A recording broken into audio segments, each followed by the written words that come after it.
got the signals for the Baltimore Colts. Unitas gives to Amici. The Colts are the world champions. Amici scores. It's amazing, sensational, dramatic, heart-rending, exciting, thrilling finish in the history of college football.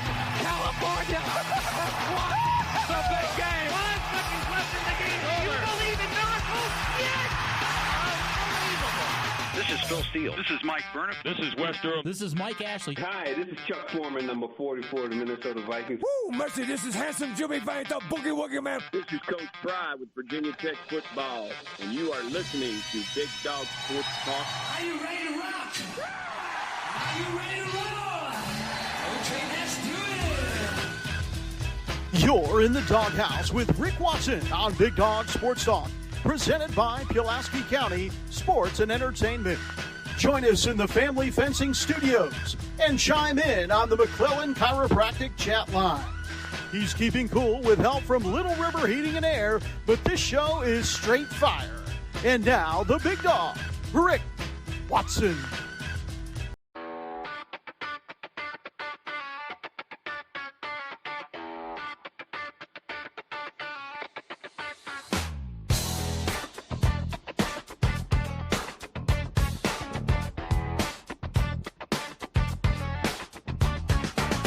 Rick Watson's got the mic, he's the big dog king. Cover sports so sharp, it's a New River thing. Virginia Tech fire, Radford pride too. Every stat, every play, he's bringing it to you. He's got that voice, deep as a valley, breaking it down, no dilly, no dally. Big dog sports talk, feel the bark.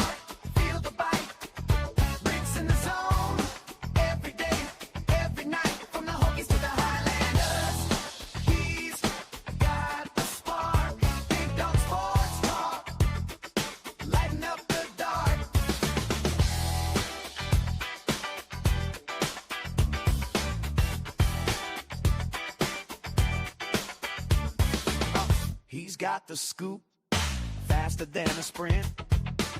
Calling plays like a coach, every word's a hint. From the courts to the fields, the stories unfold. Rick's play-by-play, worth its weight in gold. With a laugh and a growl, he'll pull you in. Big Dog's podcast, let the games begin. Big Dog Sports Talk, feel the bark, feel the bite.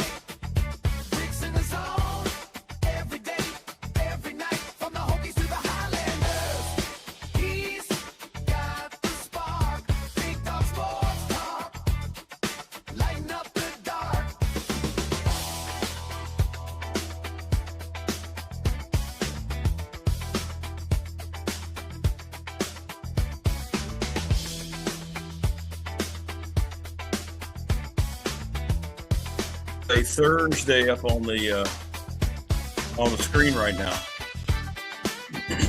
Like if it were another day, it wouldn't say Thursday. Yeah, that's how we roll. Hope everybody's doing well. Hit us up in the McClellan Chiropractic chat room. Radford Incorporated text line.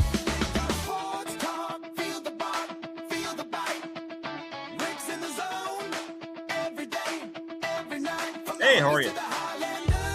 We're on the eve of, well, it started last night, eve of Radford University in the Big South Conference basketball tournament. David Smith joins us coming up at 6:30-ish. Talk some NFL free agents to get you primed for the free agent binge that's about to happen. Salary caps up about, what, 15 million, something like that? Andy Bitter from Tech Sideline. He will join us coming up. And then will be a very emotional interview with Alex Guerra, the head baseball coach at Radford University, given everything that's happened. So Alex is going to come on. Talked with him yesterday. Told him, look, if you're not ready, don't come on, obviously. But he wants to come on before the Highlanders head to Charlotte for the weekend for multiple games against multiple teams. And then Dwight Vick. So we got a busy show as always here. And hope everybody's doing well, wherever you might be. Hit us up, subscribe, like, and share. Need it. But I hope everybody's doing okay. We'll be heading out tomorrow morning, myself and Neil Leahy, early. And, yeah, that's going to be the lead story, no doubt. Lou Holtz has passed away at the age of 89. I reached out to Coach Elmo. We'll try to get him on tomorrow, talk just nothing else about anything but Coach Holtz. Very sad, very sad. You're no doubt, Morris, just a wonderful motivator. Wonderful motivator. Good man all the way around. 259 wins. I mean, he is an iconic staple in college football coaching. I mean, I think because of how he was, we kind of forget what a really good football coach he was, and we shouldn't, right? He was the last guy to win Notre Dame a national title. Was always good on TV. He had his paper tearing trick that made the rounds yesterday when he'd be up talking to crowds, and it's really cool, really cool. Good man, great ambassador, not only for the game of football but for life. And I know Coach Elmo, he sent me some great pictures of he went down to see him, and really we'll try to talk to him tomorrow about that.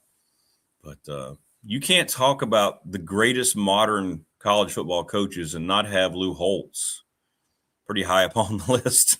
I mean, that guy won everywhere that he went. I mean, he took William and Mary to a bowl game. That's what Coach Elmo keeps saying. Imagine that. Turned everybody around where he went. And he may have been diminutive in stature, but, man, he was a bulldog. And players respected him and would run through a wall for Lou Holtz. There's no question. So he'll be greatly missed. He had been in hospice care for, I guess, around a month. And yesterday, his son, Skip,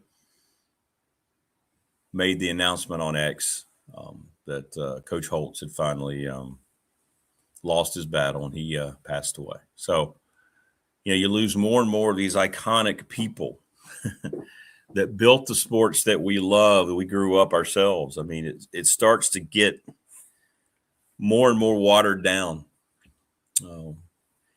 especially when you look at how the modern things are going. No doubt for me, this Mount Rushmore of college coaches. I mean, there's lots of images of him you remember, but him with his Notre Dame cap and the Notre Dame kind of sweater top, always walking very aggressively. That's how I kind of remember him the most. And we'll have Jen on tomorrow, and she'll talk about him, what he's able to do at South Carolina. But,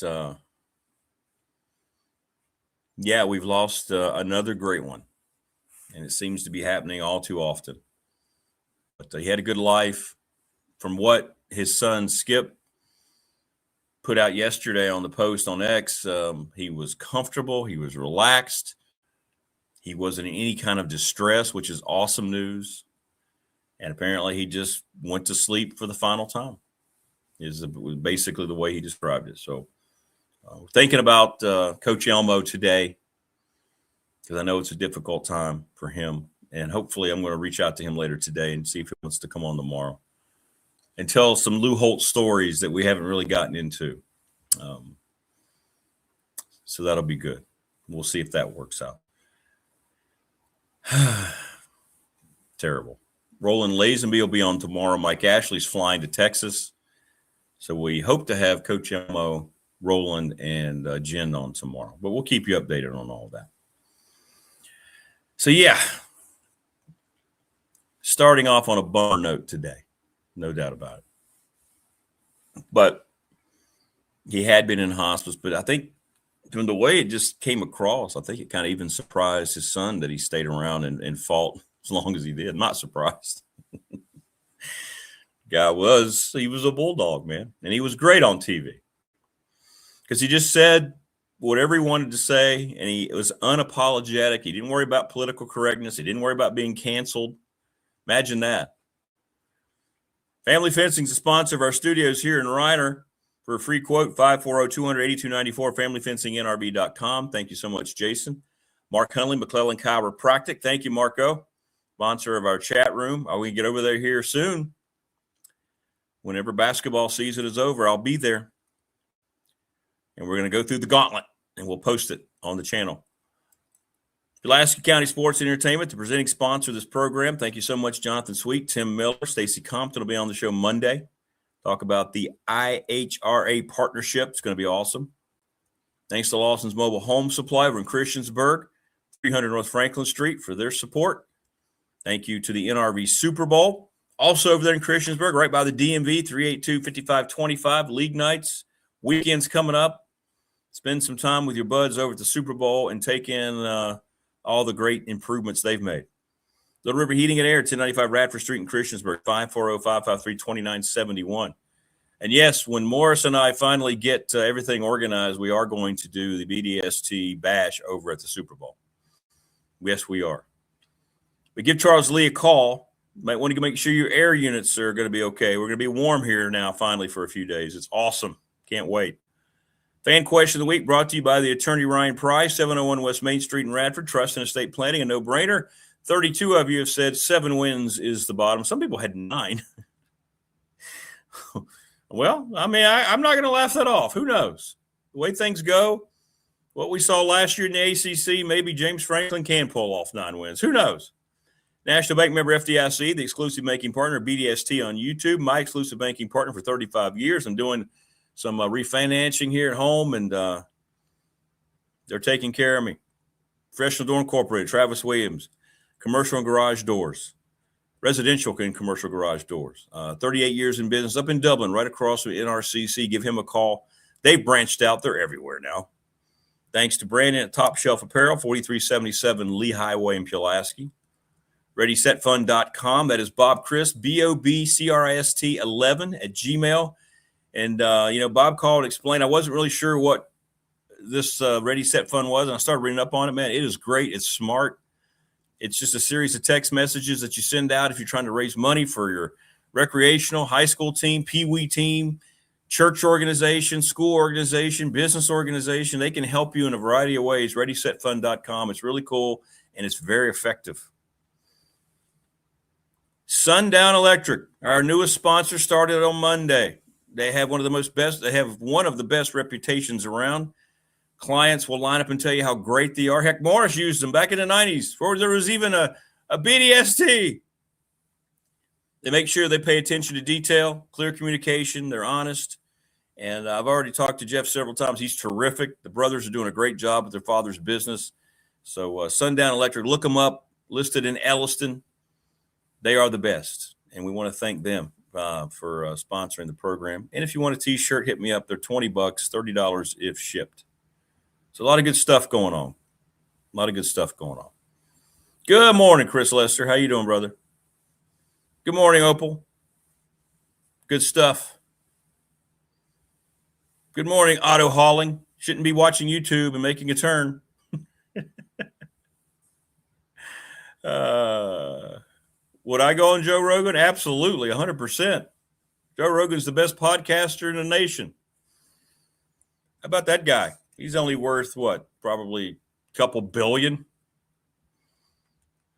at least. Not a guy who cares about whether he's canceled or not, which I appreciate. Appreciate people who actually get on there and speak their mind. They don't care. Who cares? I mean, you have responsibilities, of course. But I'm not going to worry about. He shouldn't anyway. He shouldn't worry about it. Come on. I think Rogan's podcast has gotten to the point to where if you are, I don't know, a celebrity or a politician or an athlete, if he wants to be on, you go. You just go. I'd go in a heartbeat. I'd love to meet Joe Rogan. It'd be great. It'd be great. Yeah, I'm sure Rogan's going to have me on. Yeah. I don't think so. I love it. Yeah, Morris, that's the best one. Lou Holtz, never tell your problems to anyone. 20% don't care, and the other 80% are glad you have them. 100%. That's pretty much my life every day. My realization that I come to, nobody really cares about you, and people are probably glad to hear you're having problems. He's so right. It's sad. Opal said she just asked her husband about him a couple weeks ago. Your husband's a lucky man, Opal. Remind him of that. Yeah, he entered hospice, I want to say about a month ago, Coach Holtz. And then there was there was like 6 or 7 people had posted on X that he'd passed away one Sunday morning. So I was like, wow. So actually, two of them were very reputable. And I said, well, I better copy and paste that and put it on the Facebook page because that's big news. That's sad. And then about an hour later, Skip Holtz came on and said, no, Dad he hasn't left us. He had a moment last night where we thought he was going to go, but he came through it and now he's actually awake. And I was like, oh, take it down. So I don't know where those reports came from, but he fought it for about a month. He stayed on for about a month, saw people and had fun and was laughing. They kept posting pictures of him. And finally, yesterday, Skip made the announcement. So, yeah. Very sad.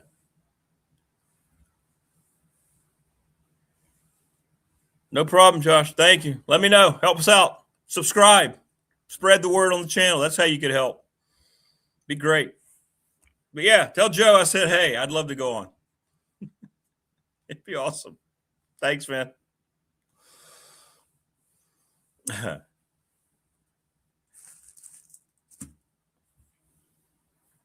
Last night in the Big South, Gardner Webb, who won 3 games all year, won 1 conference game, won the 8-9 game over USC Upstate.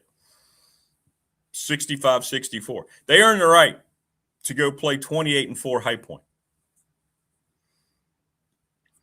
Talked to a few of my colleagues around the league. Everybody upset, first of all, that we didn't get to vote this year, and secondly, on the all conference teams, and then all this crap that they threw out there. Coaches of the year. So in other words, like Mike McGuire, Radford women's coach, was coach of the year with the Gardner Webb coach, who were picked to finish, I think, 6th or 7th, and they finished 4th. But Mike had one more first place vote. So he wins. He's coach of the year. Tell him to come on here. We'll tell him how lucky he is, Opal. Come on. We'll let him know.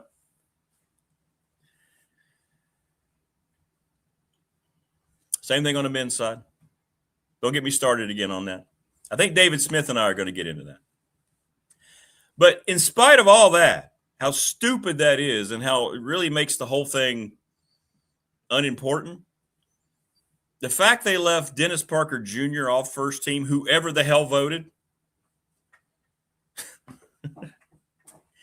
and I think there were larger things at hand as to why he was left off. Because anybody who follows the Big South will say, wow, that guy, that's the kid from NC State, right? Yeah. I talked to every coach in our league. We have a pregame.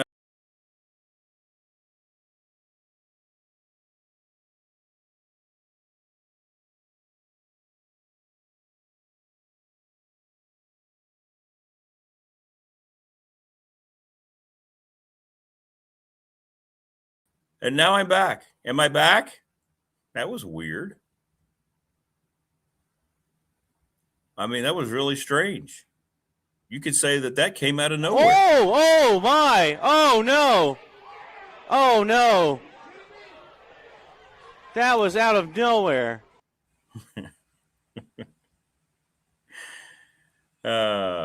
Censorship. Somebody from the Big South. Cut him off. Cut him off. He's talking about how ridiculous what we did this year was.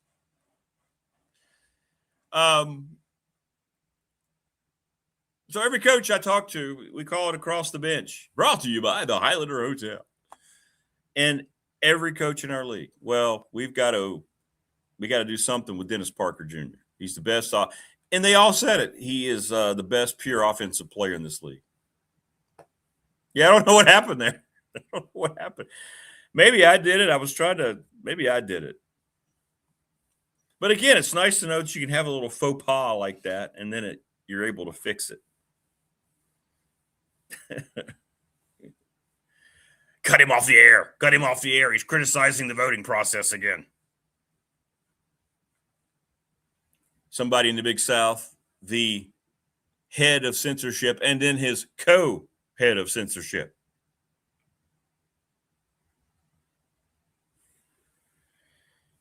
It's like being a co-defensive coordinator.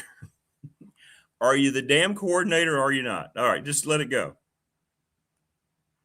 Do not hit that eject button.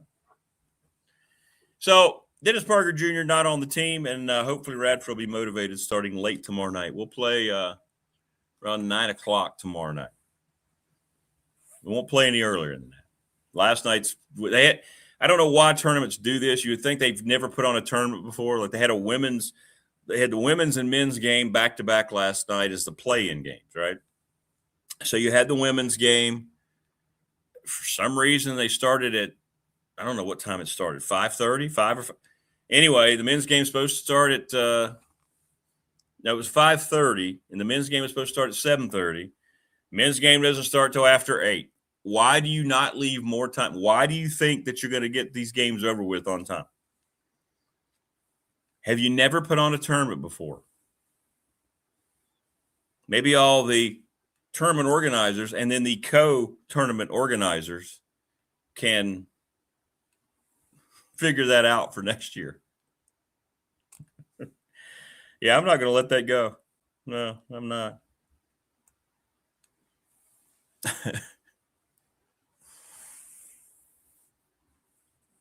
I mean, you're not Morris from Palm Coast. There's not a Morris from Palm Coast and then a Morris from Palm Coast.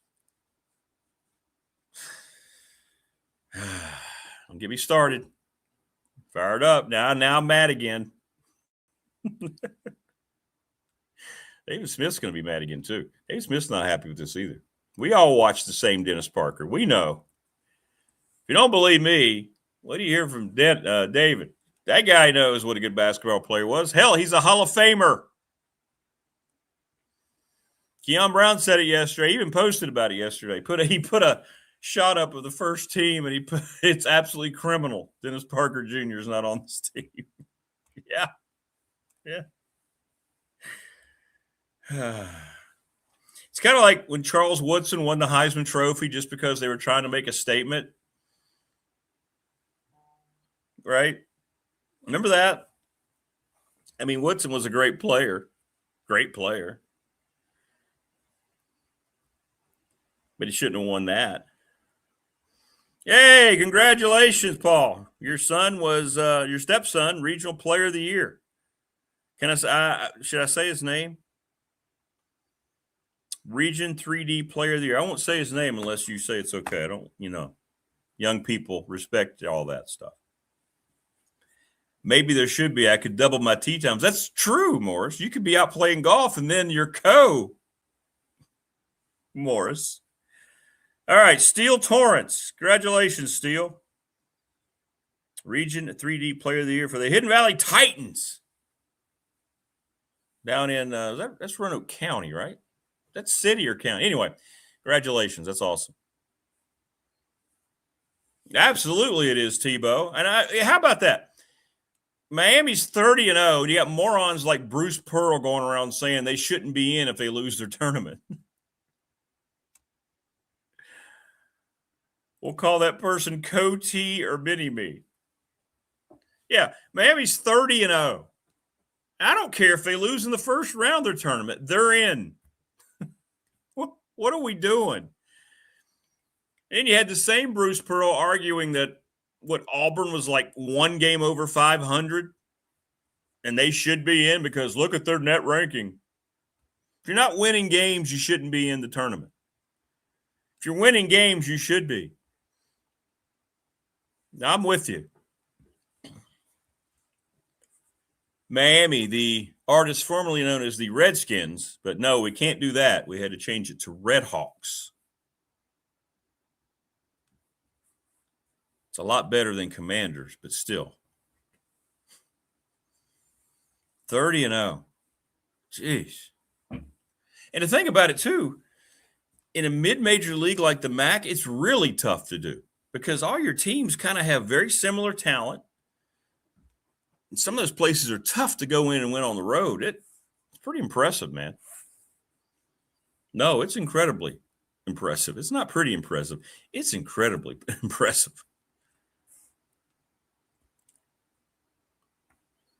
The whole Bruce seems to have a Seth Greenberg gene in him. Yeah, probably so. Wonder if he'd want $500 if he wanted to come on this program. Some of these guys, the things that they say are only just to create conversation, I guess, because you can't believe anybody with any credibility or anybody with any sanity would say some of the things that they do.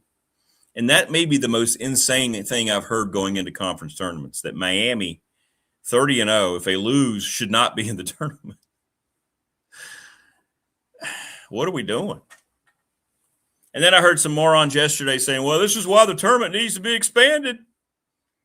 If the tournament's expanded to 90 teams, Miami wouldn't have to worry about it. No, that's not the solution. The solution is you do the right thing. Like Tebow said, 68 teams, they're clearly one of the best 68 teams at 30-0. They deserve to be in. End of story. Don't tell me about their league.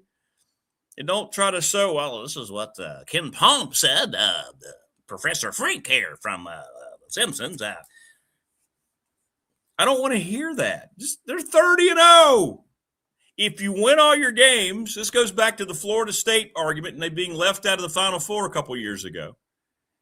This goes back to Miami and Notre Dame. It worked out. If you win the game, but winning the game doesn't factor into the decision of whether or not that team's included, then why play the games? This goes back to David Smith. The NFL, you win the game, you move on to the next level. There's no argument. You're either in the playoffs or you're not because you win the game. Miami's won 30 games. They're in. Sorry. Now I'm all fired up today. Got me thinking about Dennis Parker Jr. again.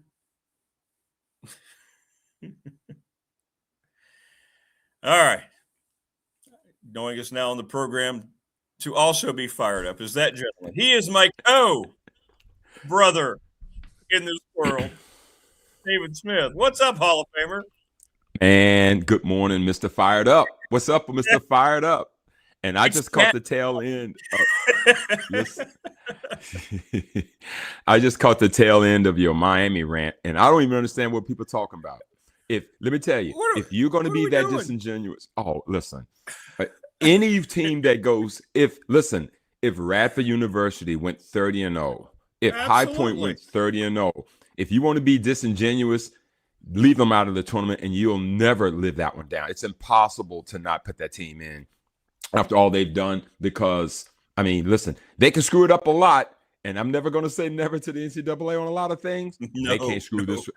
They can't screw this one up, Rick. They're deserving to be there, and that's just it. You've had a whole 4 months to figure it out. Right. That's it. Right. That's it. They're winning every game they're winning every game they're playing. So playing them all, win them all. You know, it reminds me. I think it was. What's funny about it is Greg Marshall, Roanoke's own. You know Greg Marshall, Mr. Winthrop himself for a number of years. Was at Wichita State. I think it was about 10 years ago. And they were undefeated, and they actually got a 1 seed. But Rick, they got, I don't want to say shafted, but it didn't go well for them because what they did was they put 8 seed Kentucky in their bracket with them. And so after they won the first game, the 116 game, now on the Saturday or the Sunday, the second game, here's Kentucky with about 11 losses, and it was an unfair fight. And so there you go with that, which I thought was unfair to Wichita State. But look, you win all the games, man, get in the tournament, period. Right. Get That's in the tournament. Nothing else to talk about. Goes back to your NFL theory, which is right. I mean, you win the games, you're in. Again, listen, we all love drama. I don't love it as much as some. Hey, each week, where's everybody in the NCAA? That's all fine and well and good. When NFL's got it pretty simple. There's a list of tiebreakers sitting right up there right now, buddy. You know what you've got to do. And there were people before that said, do we want to get rid of the divisions in the NFL? Nope. No, we do not. No. We want to keep those in-house rivalries, and you earn your way to winning a division. If it happens to be a 7-9 season, we don't care. Or in this case, I guess it would be 7-10, the way it is now. But you get the point. Win your division, you get to host a playoff game. You know what it is when you start the season, and that's it. No surprises, bro. No polls. This isn't gymnastics. With a lot of respect to that, this isn't a eye test competition. Winning, you're in, buddy. Winning, you're in. Now I got my coffee going. Keep it rolling, brother. Hey, did you know in the last 48 hours, the Big South told us that Dennis Parker Jr. is not one of the 5 best players in the league? And I can say that the Big South told us because we didn't get to vote as media members. Yeah, Rick, explain to me and our listeners, in case I've missed it again, who's voting then? Who's voting? I didn't get it. I didn't get an answer on who actually voted. I have no idea. idea. Who's seeing more game? And listen, there's been controversy over first team and all NBA, all NFL, all pro forever. But one thing that cannot be disputed is there's the people that have the most eyes objectively across the landscape on every game is the media. You all see it all. You see everybody. And if you want to make it one where you don't vote on your own, so be it. But goodness knows, you guys are a 9-team league, 8 other teams seeing Dennis Parker. You're not telling me he's not one of the best 5 players in the league. What are we doing? That makes no sense. He's such a difference maker, and here's the other thing, Rick. He's not a over the top guy, so you couldn't even go and say, well, he's one of those guys. I don't like how he acts. You don't like how he acts. He doesn't do anything. He scores and he goes to the foul line. He doesn't ask for anything. He's not a whiner. It's a disgrace that he's not one of the top 5 players in the league, because he is one of the top 5 players in the league. And 21 points a game. 21 points a game. Yeah, that's not enough, Rick. That's not enough. I mean, I don't know in our league that anybody has ever had that many points in conference and not been first team. How's that ever happened? I don't know. I don't know. But I'm going to ask all these questions tomorrow when I get conference people looking at me eye to eye. I'll tell you that. I want an answer. I just want some answers. Yeah. And why did they change it this year? What made this year so different? I can't explain it. I can't believe it. And we got no notice. We got no notice until I reached out. I said, hey, I didn't see the ballot come through this year. Oh, yeah, by the way, we're not letting the media vote this year. Not letting the media vote. So who in the world? So I guess the question is, who indeed did vote? And why is it just that? Because the other thing with it is, Rick, I don't know. This is why a lot of times you need balance. So if it's just one entity, then they can be too slanted for whatever reason. And that's why you need the media, so that you can have some level of balance in this and make sure it's authentic. And so whatever it ends up being, I can't wait for you to chime in and let us know. Maybe next Wednesday we'll keep railing on this thing. Hopefully after we've been crowned champion on both the men and women's side. That'll be a lot better conversation, quite frankly. Yeah, I think so.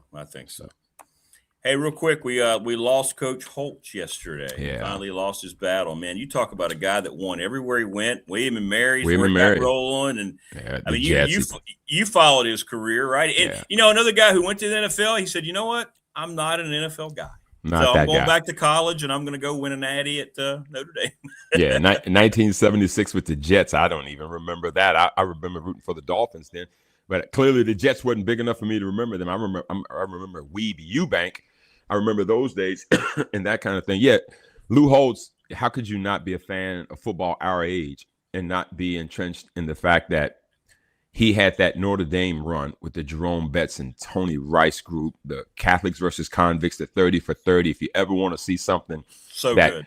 Talks about, now you can't do it today, respectfully. No. But you talk about the T-shirts thing, and in fact, when you listen to the Miami guys, it was done with a ton of disrespect. But at that moment, it was just because I remember seeing it, and I just thought, oh boy, this is going to really juice the game.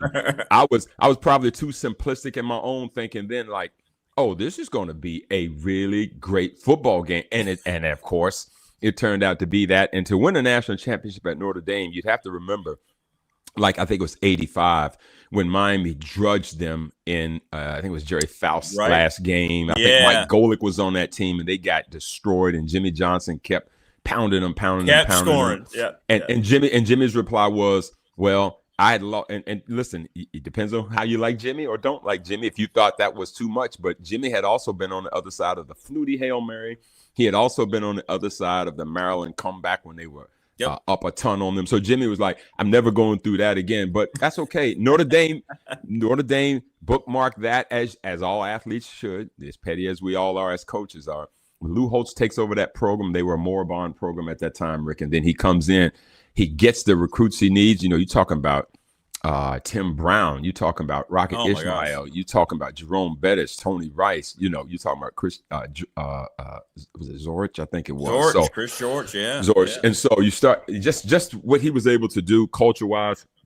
And I was reading some of the stuff. I think Jerome Bettis had a great post about it. Like most of us that play sports on any level, the reverence we have for our coaches. And I hear you talk about Coach Hicks all the time, not just you, but Todd Grantham and to Matt Wrong. You guys always bring it back to Coach Hicks. You always bring it back to Coach Hicks. Yep. And it got me to talking to my friend Sammy, who you see at the games, who's a Pulaski guy. Yeah. And Sammy and I talk about Coach Hicks, and I go, Sammy, you didn't even play football. He says, let me tell you something about Coach Hicks. He reigned over respect all throughout the New River Valley. And it just 100%. Wasn't just a Pulaski thing. But it wasn't because he was some bully or some ogre or some. Nope. He was just a guy that commanded respect through the way he did things. And I think about those kinds of things when I think about Lou Holtz, what he meant to those players, what most good coaches or any coach means to their players. They mean more than the games. The games matter. And he was tough on them, as they should be tough on them, because football is a tough sport for tough people. And you can't sugarcoat football. You cannot. I'm a basketball guy through and through. It's how I kind of did my thing. But I played football through high school too. And I'm here to tell you, football's a separator.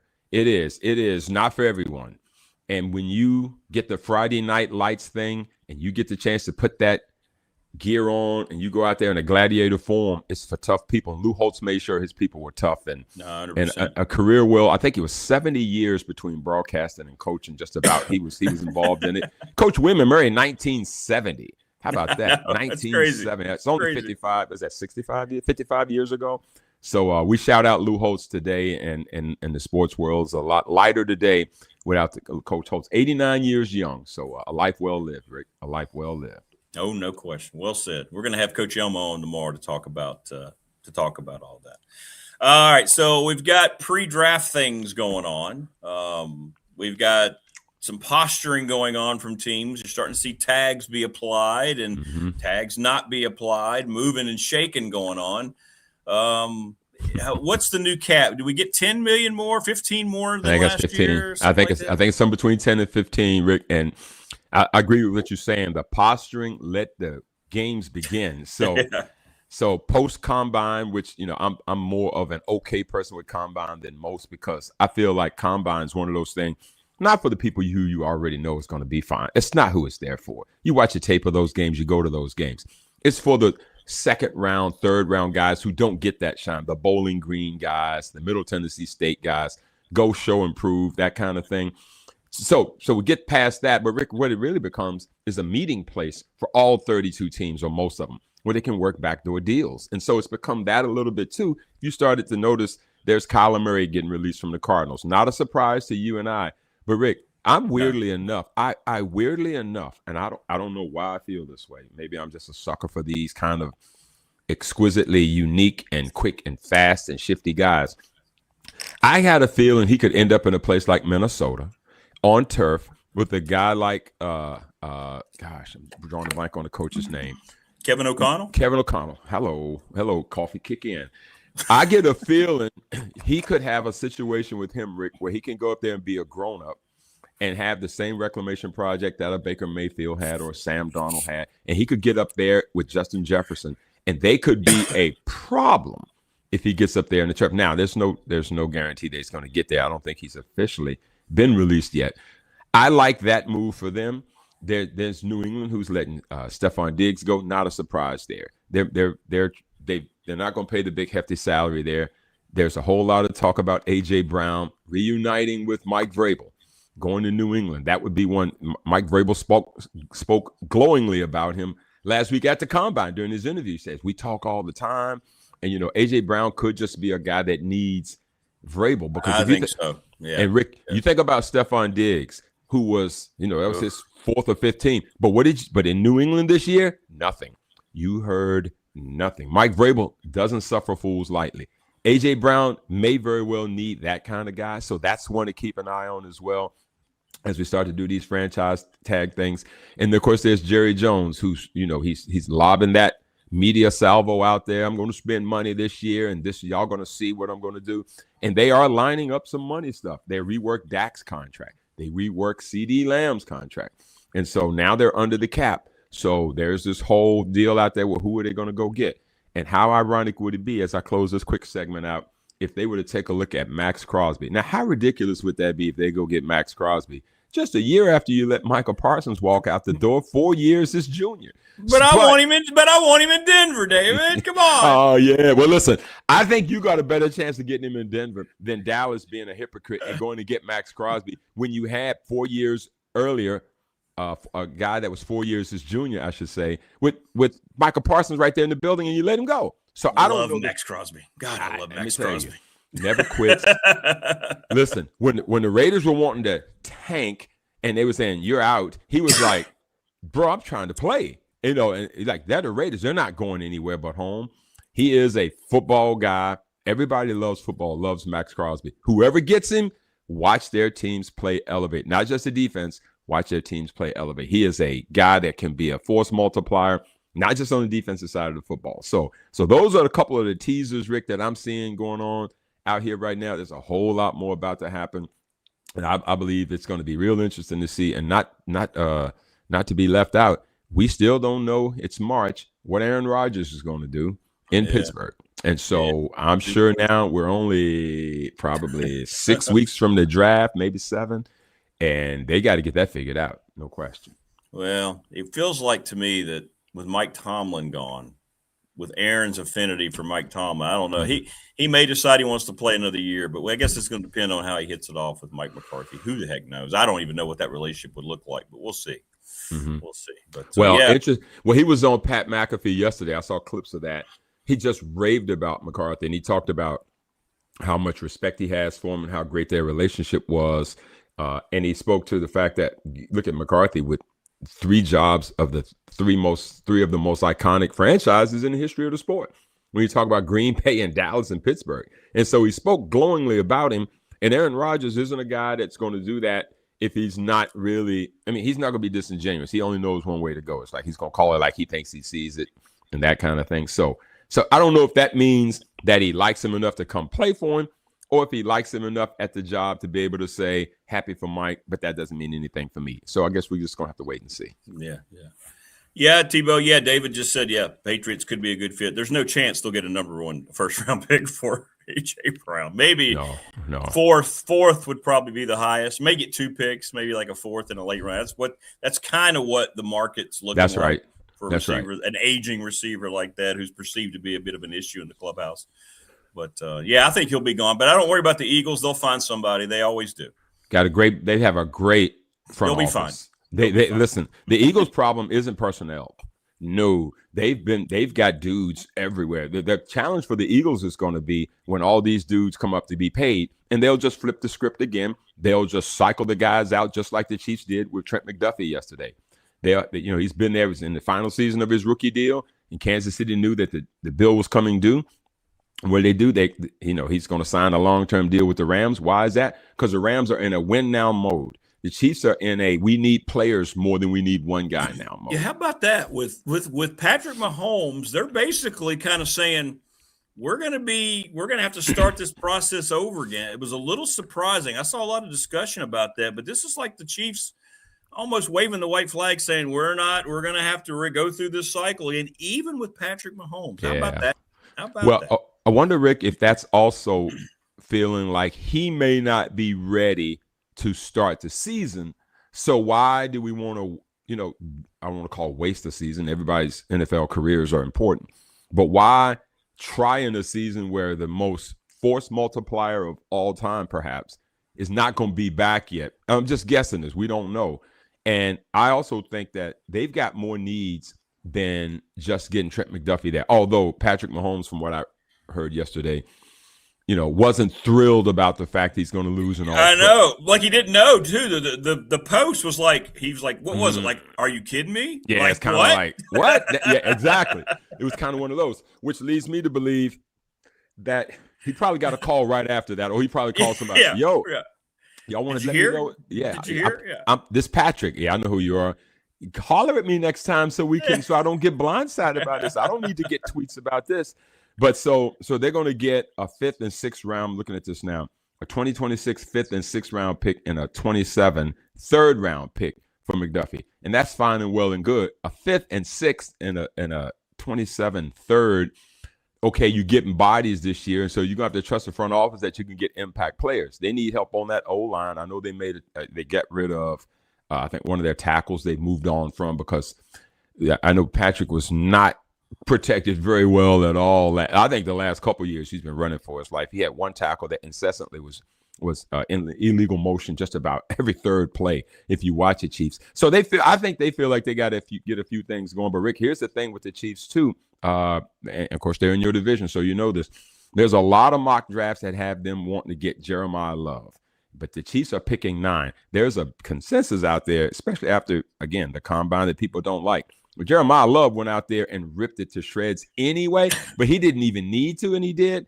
There's a lot of people that feel like he won't be there at 9. If the Chiefs are going to get him, they're going to have to give up more of the kitty and move up to get him. That's maybe what they're thinking, right? That might be their whole, Maybe this is part of that package to get him. Now you're talking about being impacted that way. But just like we found out with Saquon last year, who ran for 2,000 yards in the season prior to the one we just wrapped up. Without that O-line being not good, without it being really good, you're not getting 2,000 yards. Patrick Mahomes can't throw from his backside. And if they don't get protection for him, you got Kelsey that's aging. Do they go tight end? You got to at some point have a contingency plan for some of these guys.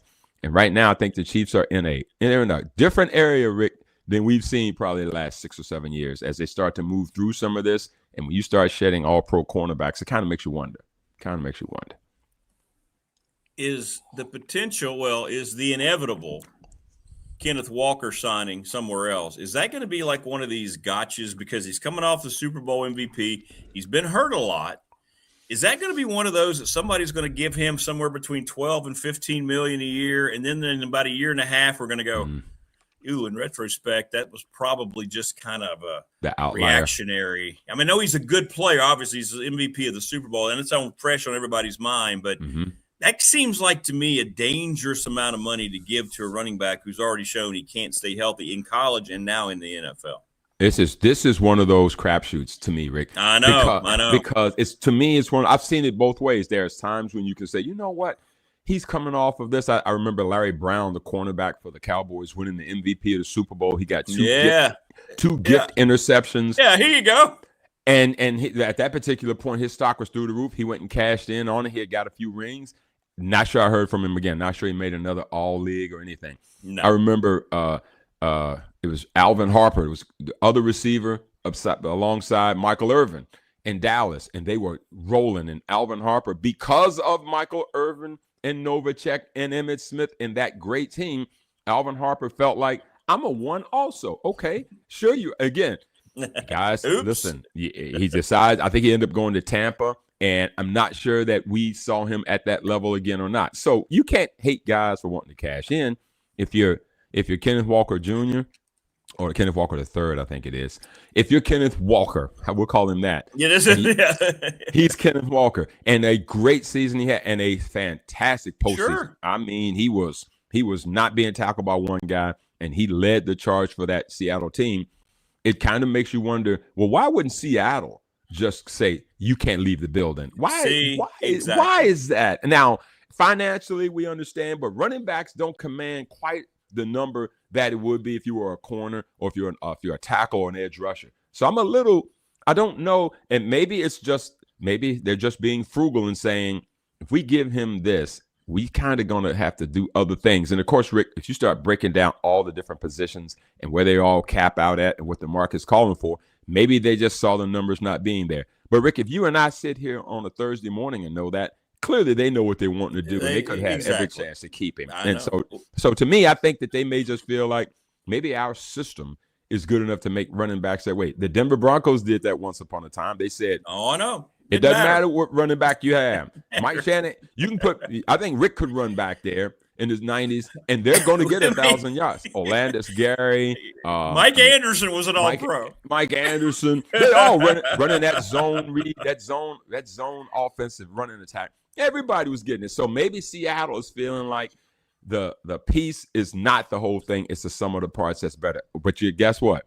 He's going to get paid, and we're going to find out by about September or October of next year that they hedged their bet the wrong way or did they hedge their bet in the right way. But that's I hate to see a guy, I just selfishly hate to see a guy that gives to that team, they win it convincingly, and then they kind of go, it's business, and so we're just gonna kind of let you be a free agent. Yeah.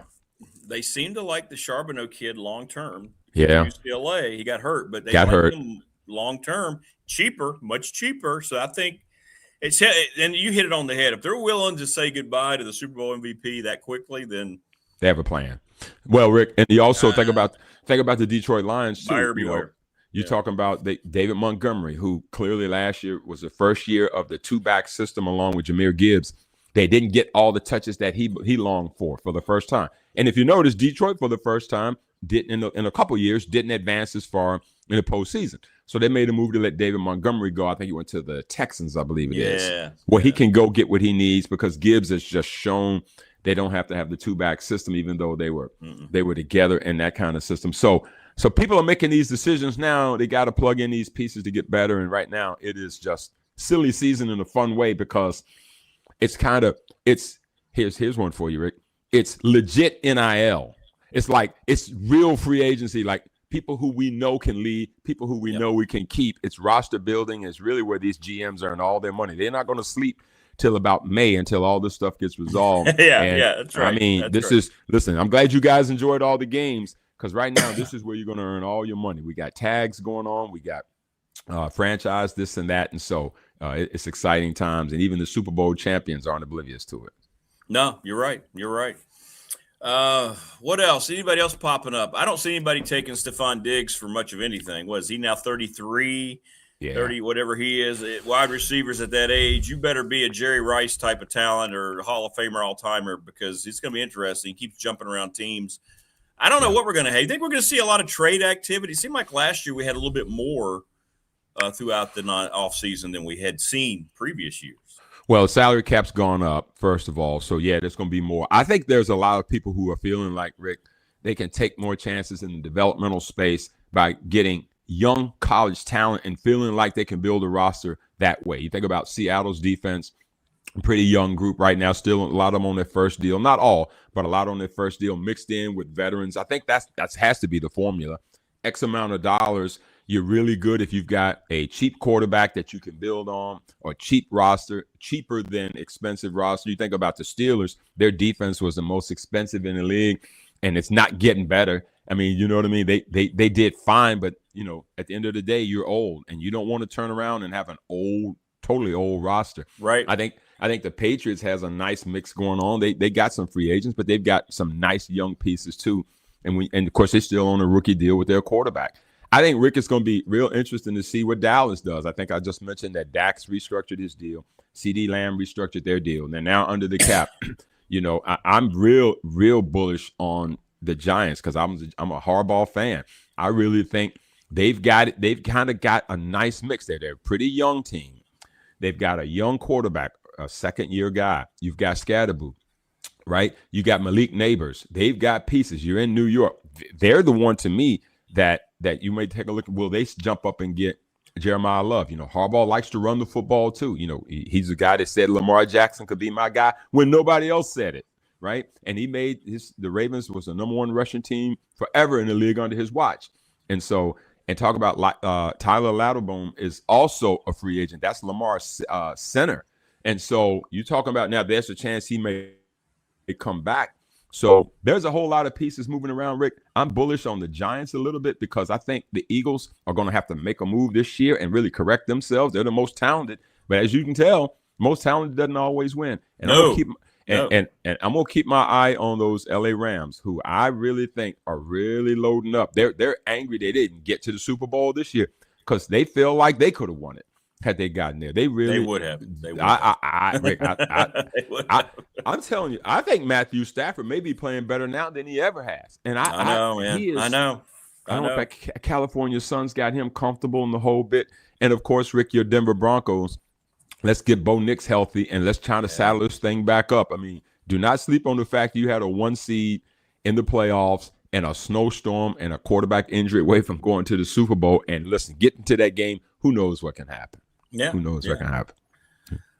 People are asking the attorney, Ryan Price, sponsor of our BDST fan question of the week. Who do the Vikings go with at quarterback? That's going to be JJ. I mean, they're committed to him, right? They cut a guy who just won the Super Bowl. Well, Rick, do you think would you be committed to JJ? No, I would cut him now and say we made a mistake. We talked about this before. When they let Sam Darnold walk out of the building after winning 14 games. I'll never understand listen, it. Kevin Connell, listen, I know you're the guru, but you don't have to be a guru all the time.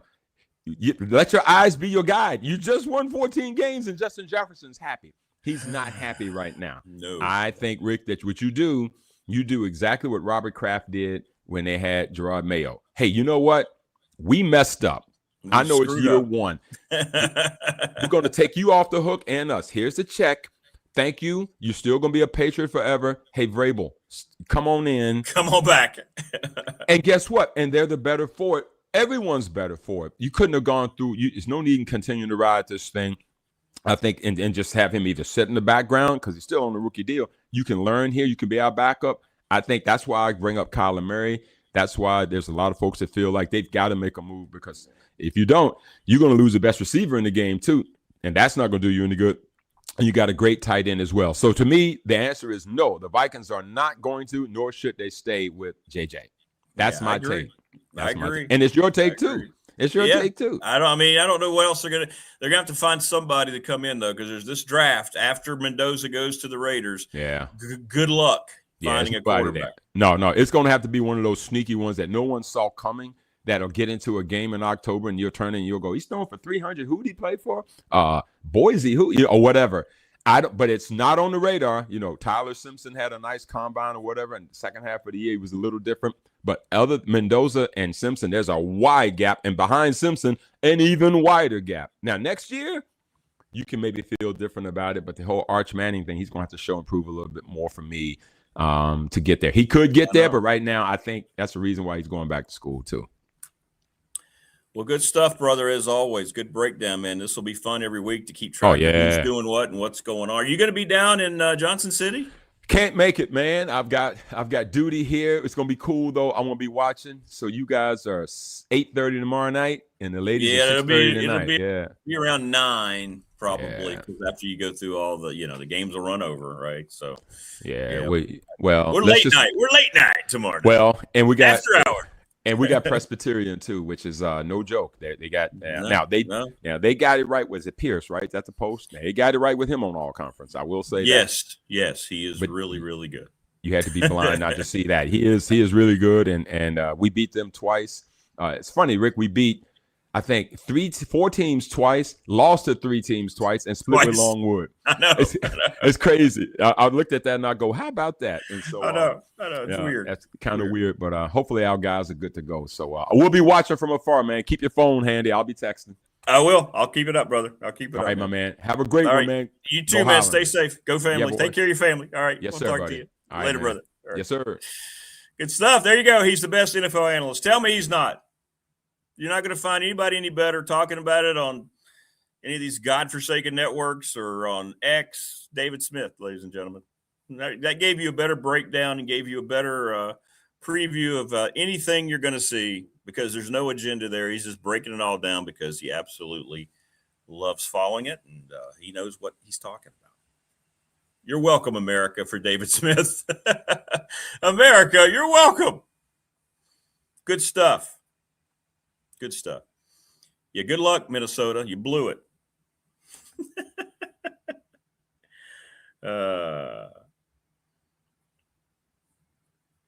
You blew it. You blew it, Minnesota. Anyway, great stuff there. Great stuff there from David. Appreciate that a whole lot. We're going to keep it rolling along. Coming up, bottom of hour 2, Alex Guerra is going to join us. You do not want to miss that. The head baseball coach at Radford University. Talked to him at length yesterday. I said, Alex, look, man, if you're not ready to come on, everybody understands, right? And he wants to come on today, so don't miss that. And Dwight Vick after that. And you never want to miss Andy Bitter, who's joining us right now from Tech Sideline. What's up, AB? Good morning. How are you? I'm pretty good. How you doing? I've been better, with when you lose one of your student athletes, it's a tough thing. We never have had it happen at Radford, so we're just all kind of trying to absorb it as best we can. I just feel so bad for the family and for that team right now. It's been a tough time, but we're getting through it. But so you got a chance to talk to some assistants, man. That's pretty cool. What was your vibe of the guys? The guys pretty chill, pretty relaxed. What'd you like most of these conversations you had? Yeah, I just like putting, a face behind some of the resumes that you've seen.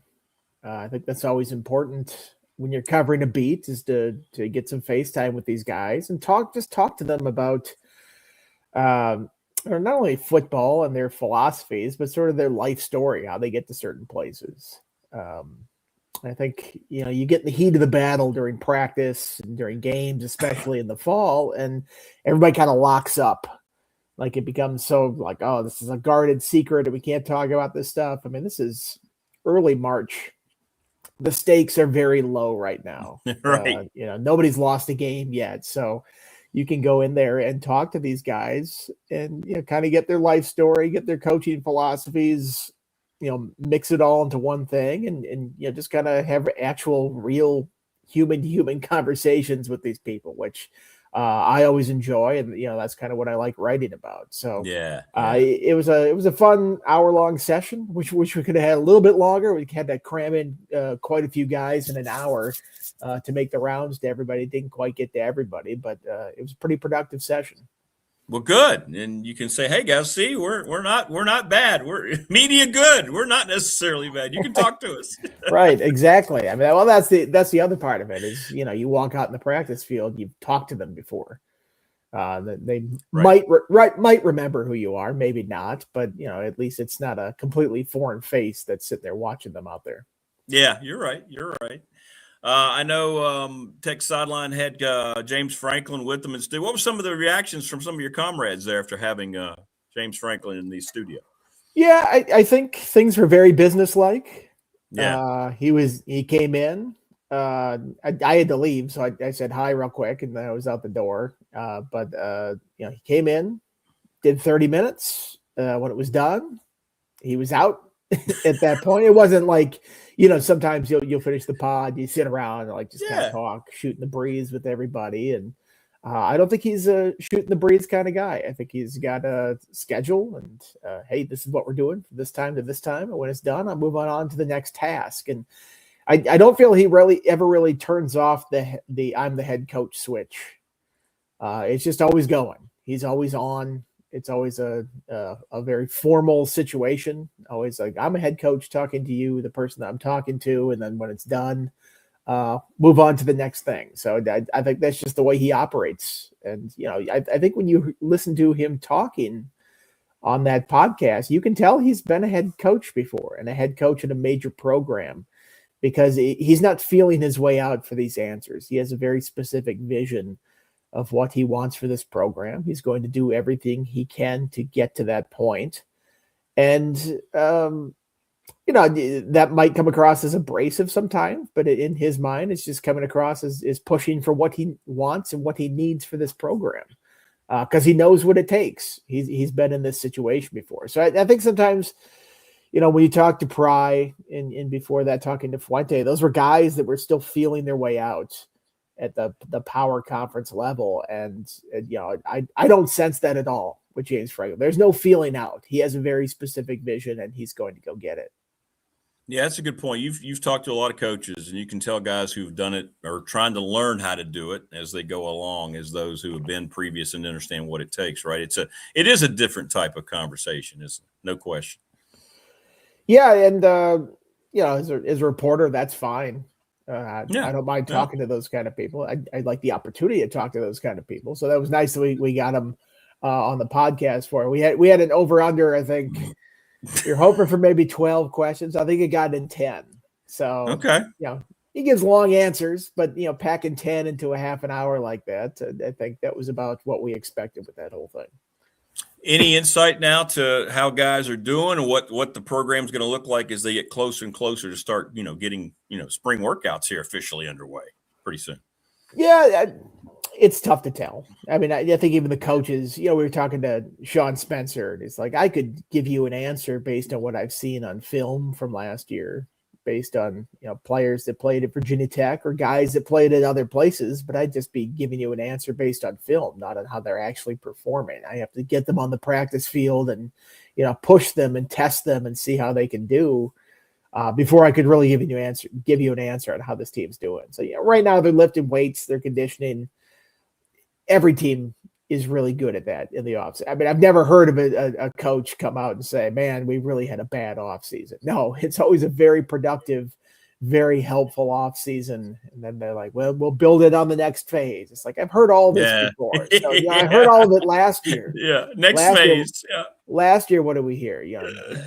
Jared Ferguson's running these guys all over the place. This is the hardest they've ever worked. You get to the summer. This is the most together this team has ever been. Then you get to the fall, they go 3-9. So you hear a lot in the offseason. Some of it doesn't quite matter. You have to get to the fall and play some good football.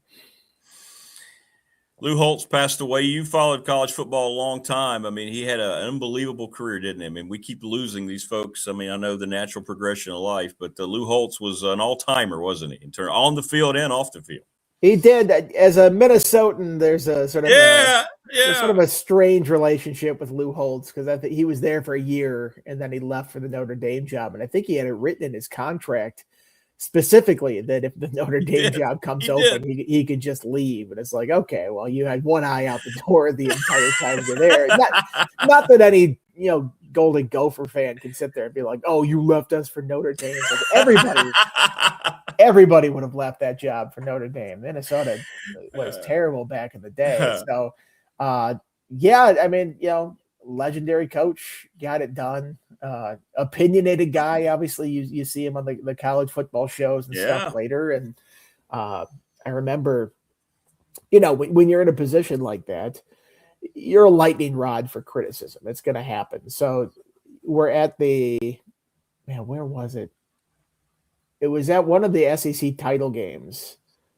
And, they showed Lou Holtz on the crowd, and like both fan bases that were at the game, whether it was like Alabama, Florida, or maybe it was Auburn, South Carolina. I can't remember. It was Auburn, South Carolina, I think. Lou Holtz is on the board giving some pre-recorded message, and then both fan bases just start booing very loud. And like, believe me, they could have been saying Lou. No, they were saying boo. So it was a guy that elicited very strong reactions from both of the fan bases. Burn, you're saying boo earns. I'm sorry. I started thinking about the Simpsons there.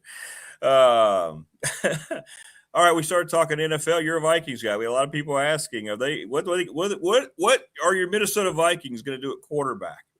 You would know better than anybody. I know I don't. I have no idea what they're going to do. I don't know. Do you roll the dice with McCarthy again? He wasn't very good, but you've invested money in him, and that's sort of the benefit of having a guy on a rookie quarterback contract is you can then spend that money elsewhere. And you look at the defense last year; they were incredible. But you also don't want to sit here and waste the prime years of Justin Jefferson's career. Yeah. Kyler Murray's out there all of a sudden. Tua's out there. Like, I don't like those options, but I didn't like the Sam Darnold option that much when they signed him. Like, it was a flyer. And look at how that turned out. And they didn't re-sign him, and he goes and wins a Super Bowl. The Vikings historically have sort of been this, place where guys have, resurrected their career. Yeah.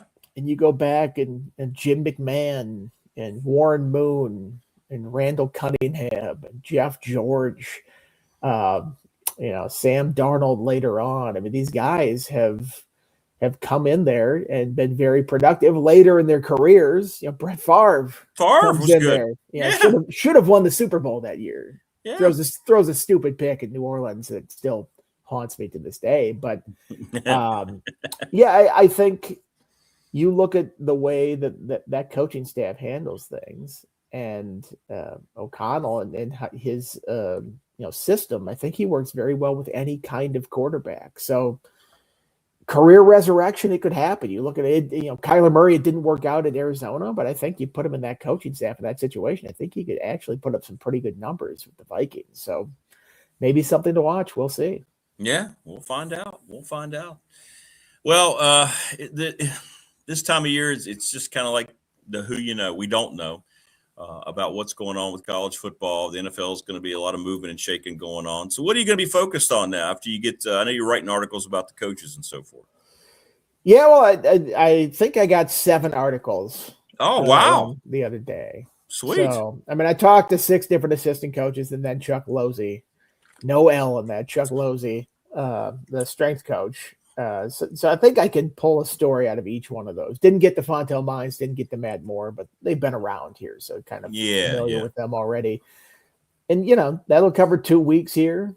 Basketball's going on, so I'm actually going up to cover Virginia Tech UVA on Saturday. Okay. David Cunningham is down at the women's ACC tournament. And then spring ball will be upon us before you know it. And, we'll see what the availability is during spring ball, but that'll be something to write and talk about for over a month there. And since it's a belabored topic, they have to win on Saturday, the game you'll be at. And then how far in the tournament do you think they need to go to be back on the positive side of things? Who knows with the bubble? They have to win to be in the discussion. If they lose Saturday, they probably have to win the ACC tournament to get in. Yeah. Don't see that happening. No. If they win on Saturday, that's a pretty strong win for a bubble team. But if you're on the bubble, there's bid thieves out there. There's, conference champions that will come out of nowhere, and all of a sudden they're stealing a spot. And then, it's one less spot in the tournament for somebody at the end in the bubble there. It's not where you want to be. So, you always say how many wins do you have to have in the ACC tournament? Who are the opponents, first of all? Right. If you're just racking up wins against a bunch of traffic cones, it's not going to matter. It's not going to improve your resume at all. And then how do the other bubble teams do? So there's no set standard of this is what they have to do. They just have to win games. They have to get as far as they can. They have to go out and win that game on Saturday, which would be very tough. I think. Yeah, step one. Yeah. UVA has won one game or lost one game in that building all year, and it was to North Carolina. And then on top of that, they got to get as deep into that ACC tournament as they can, and ideally be on the opposite side of the bracket from Duke, so that you don't run into that buzzsaw at some point early on. But go deep into that tournament, and then let the chips fall where they may at that point. Brandon, I think I've already asked Andy that question. I asked you about a ceiling for wins, but I think you wanted to wait to get through spring, right? It's tough to say what this team might look like. Yeah, I can never tell. The other part of it is I can never tell what the opponents will look like. Precisely. It used to be you could go into spring ball and sort of have an idea because there were, hey, this team recruited in this way, and this is what the returning players are. Now everybody turns over 30 to 40 players every year, and they're significant players. So you get to the summer sometimes, and you still don't know. I mean, I picked Wake Forest last in the ACC last year. They had won 9 games. Like, how stupid do I look doing something like that? Right, so, right. Yeah, it's really tough, and I think you can remake a roster very quick. I think the over-under is like 7.5 coming up this year. I'm probably under that right now. I still am sort of a see it to believe it type person, and believe me, you have not been going poor by betting the unders on Virginia Tech over the last decade. They just have not lived up to any kind of preseason billing, say for like a year or two in there. 9 wins is within the realm of possibility. I mean, that'd be an incredible turnaround from a 3-9 team, but they have remade this roster, and James Franklin has a history of success. I think you look at his previous stops, it's not just like instant 10-win seasons where he goes. There's sort of a year where they're building up to it, where they get up to that level, and then it takes off in year 2, 3. Perhaps that's the same situation here. I don't know if that's enough historical context to tell you how they're going to do here, but I wouldn't go out there and expect like 10 wins this season. I think that'd be asking too much. Yeah, that's fair. I mean, we'd have to wait and see. It's tough. Like you said, the Wake Forest thing blew everybody away, though. I mean, nobody saw that guy coming in from the West Coast. Nah, that's not going to work. Yeah, Jake Dickert, he's a heck of a coach. He is. He's good. Well, man, have fun in Charlottesville. It's never a bad place to go down to the JPJ. Beautiful place to watch a basketball game. No I was there when it opened. I haven't covered a game there since 2008. So 18 years, sadly. I'm doing the math now, and I'm like, oh, man. I'm getting old with this stuff. But how old? It's been 18 years since I covered a game in that building. So absolutely. It'll be fun. All right. Well, have fun, man. Stay safe, and we'll talk to you next week. All right. Sounds good. All right. Be good, brother. Take care, man. There you go. Andy Bitter from Tech Sideline. Good stuff. He'll be in Charlottesville for the game this weekend. Tech and UVA. Step 1, beat UVA. Step 2, TBD. That's kind of where we are on all that right now. But Andy does a great job. Like you said, he likes to tell stories when he writes the articles, so that's good. Those will be good. Look for those coming up over on Tech Sideline, right? Look for those coming up. I want to thank all of our sponsors once again. Thanks to Lawson's Mobile Home Supply. James Lawson's been doing it since 1997, 381-8011, 25 years plus now for the NRV Super Bowl. If you haven't been in it, you're missing out. Again, we're going to do our bash over there after basketball season, 382-5525. Give them a call. Ask for prices and lane rentals and all that stuff. Thanks to Brandon at Top Shelf Apparel. Again, we're welcoming Sundown Electric to the program this week, our latest sponsor. Thanks to all those folks out of Elliston. Look at this great logo they have. See the sun? See, that's the sun, and it's starting to go down behind the buildings. Therefore, Sundown Electric. Clear communication, honesty, integrity. I've talked to 7 or 8 people, and every one of them are just like, man, oh, man, they are the real deal. So we want to thank them for joining us and helping out on the program. The Ready, Set, Fun. Thanks so much to Bob Christ. Again, it's a terrific thing that I didn't know a lot about until Bob explained it to me, and then I looked it up. If you're trying to raise some money, man, it's a text message series, and it's been effective everywhere they've done it. So make sure you head out and let them be part of what you want to do. Professional Door Incorporated. Can't say enough about Travis Williams. First of all, he's a terrific dude. I mean, a terrific guy. And he has one of the best businesses in the New River Valley because they care, craftsmanship, precise. They do the best they can with pricing to work on that with you. I mean, professional, residential, commercial garage doors, better than anybody. 38 years in business says it all. No question about it. Want to thank National Bank in Blacksburg. National Bank is my exclusive banking partner of the program. I'm doing some refinancing right now, working with Jamie down there, and she's terrific. They are the best. If you need a new bank at some point, I'm telling you, I can't vouch for National Bank anymore. And not just because they're sponsoring the program, but because it's just true.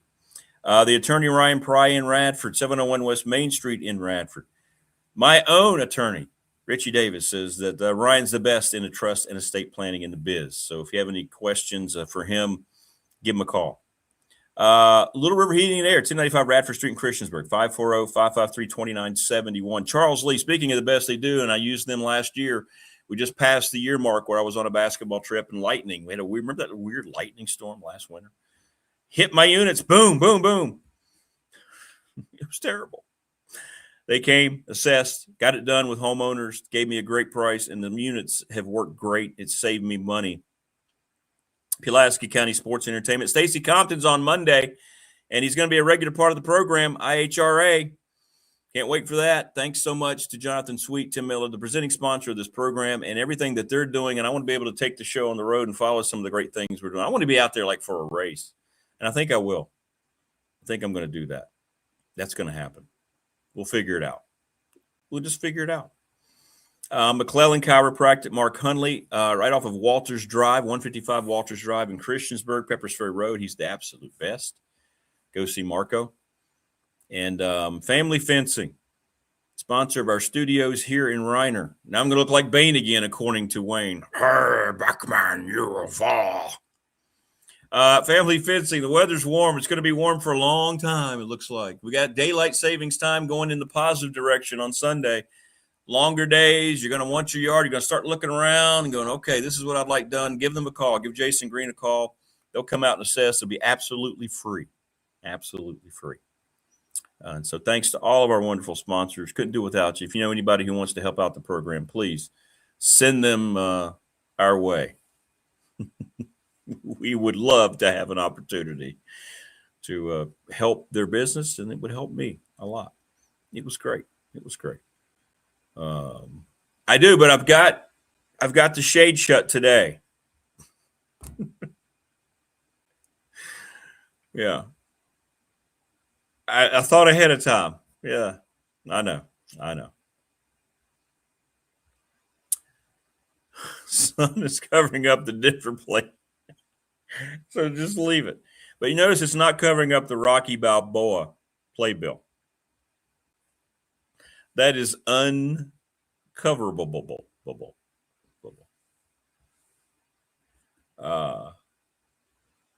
Bane is good. I call it RoboCop.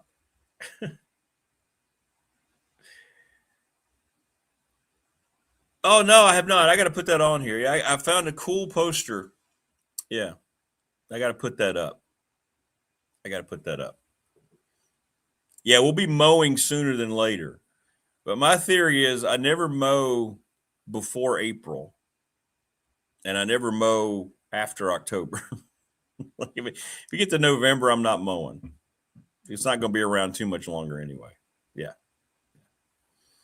It's not NIL, Vic. It's pay for play, and it's destroying college athletics. That's my thoughts on it. We talk about it all the time. NIL does not exist. NIL is what everybody continues to kind of circle back to because that was the original plan. Name, image, and likeness, this is not. Original plan was if you were a kid and you could go into college and you could create deals for yourself, right? And they could go and they could say, hey, all right, car dealership, if I get on here and vouch for your vehicle, can I have a new car or maybe get a kickback? Sure you can. Name, image, and likeness. If my name is part of a video game, Ed O'Bannon case was based on all that stuff, you would get a cut. This is now, how much money do you want to come be our quarterback? It's pay for play. It's not NIL. Everybody's going to get it wrong for a while until the new pay for play thing becomes more modern, but that's what it is. That's what it is. 100%. Alex Guerra is going to join us here coming up, the head baseball coach at Radford. And the emotions are still raw. So I hope everybody gets ready. Get ready. He's just going to tell the story of what they've been going through, what he's been going through. I know Joe Rakuya and he are so close, former Joe coached him. He was an assistant. And it was, it still is very, very emotional thing going on. I talked to him yesterday and I said, hey man, if you want to punt on this for a while, let me know. Everybody will understand. But he wanted to come on today. So we will do that here in just a second. You don't want to miss that. And then Dwight Vick, who we couldn't have on last week because he had to go into he had some kind of special work thing going on for a couple days. So we'll have him on today too. Absolutely. Thank you, everybody on the Professional Door text line. Enjoyed David Smith tremendously. He was great. Yeah, he is. He is. We had a different show here. We called it Sports and More, and then we didn't get a chance to really – we couldn't consistently both be there. We got to figure that out. It was an hour-long show. We had a few episodes, but, yeah, I would like to do more and more stuff with David. No doubt about it. All right, I'm sending Alex his invite right now. Yeah. I think the complaints around Merriman, not the public being locked out, was that even folks within the building couldn't go in. That's what that whole thing was. I mean, clearly you're going to lock them out. You're going to lock the public out. That just makes sense. That's not that big a deal. I think it was the fact that student athletes couldn't utilize the area. I think that was what was the big controversy for a while. Morris says a young Lou Holtz would have been a great college football commish. His one-liner deprecating humor. Yeah. I still don't know who's going to ever have any authority to appoint a commissioner. I know it sounds great. We went off on this the other day. I just don't see it. I don't see how anybody's going to step up and be a leader. There's no leadership in college athletics. And I'm the last guy to say we need government regulation, but I don't know how else you're going to get it. Vic, I don't know how else you're going to get it. How is pay for play ever going to be reeled in? You tell me. If anybody has an answer, let me know. Because right now, nobody seems to want to be doing anything about it. Even the have-nots, they just kind of like, we'll just let it go. We'll get who we can whenever we can.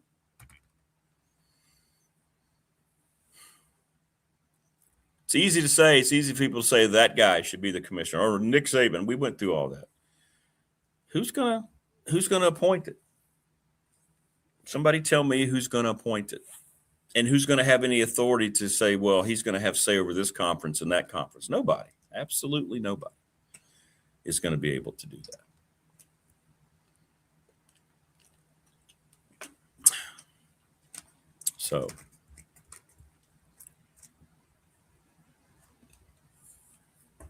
That is my take on it.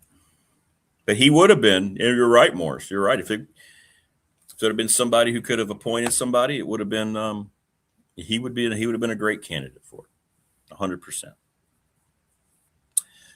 right, we want to thank David Smith, and then we want to thank Andy Bitter coming up, Dwight Vick, but joining us now on the program. Make sure he's I can see him in the green room. Make sure he's settled, ready to go here. All right. Thumbs up, baby. Get ready, because here he is, ladies and gentlemen. He is Alex Guerra, the head baseball coach at Radford. What's up, AG? How you doing, brother? What's up, Rick? I know how you're doing, but you know what I mean. You know what I mean. We've been talking about this, obviously, and everyone in chat, everybody on our text line. First of all, they send all their thoughts and prayers toward the Rakuya family, your program, your players. This is an unfathomable thing, and you're getting this team through it, you and your staff. I'm telling you, what I watched this past weekend was nothing short of a miracle, how that team was able to go out and play, given everything. And there's a lot of kudos that go around. But I know it's still raw, brother, but just talk about what this has done, what this has meant, and what this week has been like for you and your staff, and obviously with your relationship with Joe and his family. Yeah, it's been I think unfathomable week. It's been tough for sure. I think really hard to put into words. Anytime something like this happens, it's tragic and it's horrific, right? But obviously, personally for me, it's definitely been tough. I mean, I had the pleasure of knowing and watching Joey grow up. From when he was a little squirt, climbing around, the dugout and on the bus, and so obviously the personal relationship there with Joey and Joe and Jody, his parents, and Emma and AJ, and it's tough. It's a very, very tragic situation. He was my buddy. It's kind of the best thing I could tell for everybody. In describing my relationship with him, like he was my buddy, and he was my buddy when he was 7, and he was my buddy when he was 19, hitting him ground balls and watching him grow into this tough, competitive, edgy, hell of a player. I was so proud of him, and when he went to PDG and he went and made that change there and decided to just get a different scenery and a place where he was really going to be challenged, he really became a different player. And when he came to college, he was prepared. And Joe and I talked about it a lot. Like he was better than we thought he was when he showed up on campus. To Joey's credit, he was very, very adamant about making his own way and making sure that he was treated like every other player. He never wanted me to talk to him for too long in front of the players. Even if we're, it could be during BP or during infield stuff. Like he really wanted to make sure that he earned everything. And he did that, man. Like he showed up, he led our team in, or I think he was third on our team in hitting in the fall. He was one of our top 5 hitters. Could play all over the infield. And I'm gonna really, really miss him. It's kind of surreal to think like, oh man, you're telling stories about this kid and you're not gonna see him in the flesh anymore. But no, this week's been very tough, very challenging. Joey was a great teammate. The guys loved him. He had a very, very unique and just personality to where if you knew Joey, you knew it just fit him perfectly. That little side smirk that he would give, very dry with his humor. And he impacted a lot of people, and I think it was reflective of that on Monday at his service with the amount of people that obviously showed up and spoke highly of him. But our guys are tough, man. They're resilient. They've provided strength to a lot of people, including me, including our staff. I think they understand the uniqueness of the relationship that Joey and I had, but so I think we're all supporting each other. We're all getting through it one day at a time. But my heart and my prayers, obviously, and my support is obviously with Joey's family. I can't even imagine what they're all going through. Joe, Jody, AJ, Emma, Michelle, and the entire extended family. It's tough. Joey's a special kid, and he impacted a lot of people. So a lot of people are hurting for sure.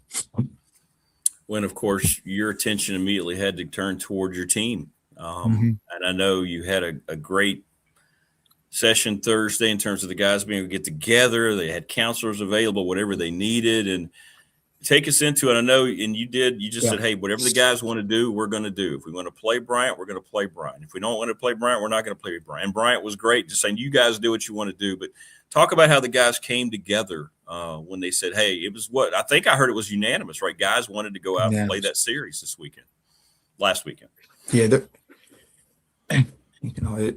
There's no manual on this. I'll tell you that right now. And I wish, Nope. I wish no coach in the country to ever have to go through something like this. As far as because you have this tragedy with one of your players, and now all of a sudden it shifts, and now you got to think about, we're going to play a baseball game right now. Like that's literally the last thing on anybody's mind. But that's what you got to do. You got to be able to just take care of the things that are in front of you and as best as you can in the moment, right? So, Bryant is already, they're already on their way.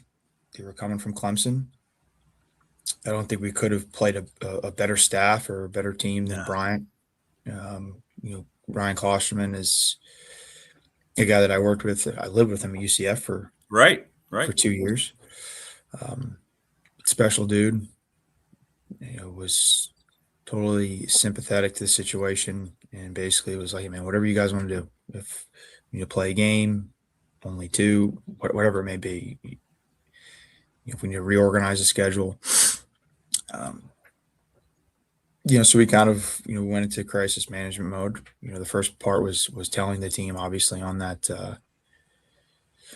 on that Wednesday, which was tough, very, very tough. And then, we gave the guys the rest of the day to just kind of be with each other. We had dinner that Wednesday night along with the softball team. Joey's girlfriend was on the softball team, right, as well. So we wanted to make sure we could support them as well as best as we could. And then, Thursday morning we decided to meet as a team at 12 o'clock after talking with, Corey and Robert, and put everybody in a room and said, what do you guys want to do? This is up to you. You guys got to feel comfortable with this. And it was unanimous. Every single guy raised their hand. And we reiterated to them, like, if there's a guy in here that just can't do it, I get it. Totally get it. Joe loved baseball. Yeah. I mean, like, he loved baseball. Like this, he loved the grind of it. He loved the struggle of it. He really did. Last night we were over at Joe's house, and we were just, we're telling stories, and his whole family was there. I said, Joe, remember the time when we were taking ground balls? And I didn't even have to finish the story and just started laughing. And he was literally punishing himself because he wasn't catching a ground ball a certain way. Right. And Joe and I were talking about a double play feed to his right where taking certain angles, and he was fighting us on both of them. And he just wasn't getting it. This was a while ago. This was, the summer of going into his second year of PDG or first year of PDG, whatever it was. And he's taking the balls and he's throwing them into the outfield. He's throwing them in the outfield, and it's like, I'll get them later. I'm punishing myself. And it was just, that's just how bad he wanted it. Like he wanted to be great on every single rep. And if he didn't get it, he'd work until he got it. And there was frustration that built in there. And I think really, really good players have a little bit of that edge to them. And that punishment was he had to go pick up all the balls after by himself. Sure. Joe and I looked at each other and said, I'm not picking those. I ain't picking them. So the point of that is that Joey would have wanted us to play. Yes. He would have wanted his teammates to go out and play. He would be up there smirking like, don't go play. Yeah. What are you worried about me for, Like, go win the game. Go execute. Go play hard. And so we did. And I felt like, in this moment, as tough as it is, like this is an opportunity for all of our players to learn a life lesson. Like tomorrow's coming. Tomorrow's coming. And we're going to have tough days. You have tough days as a team. You're going to have tough days individually with this, right?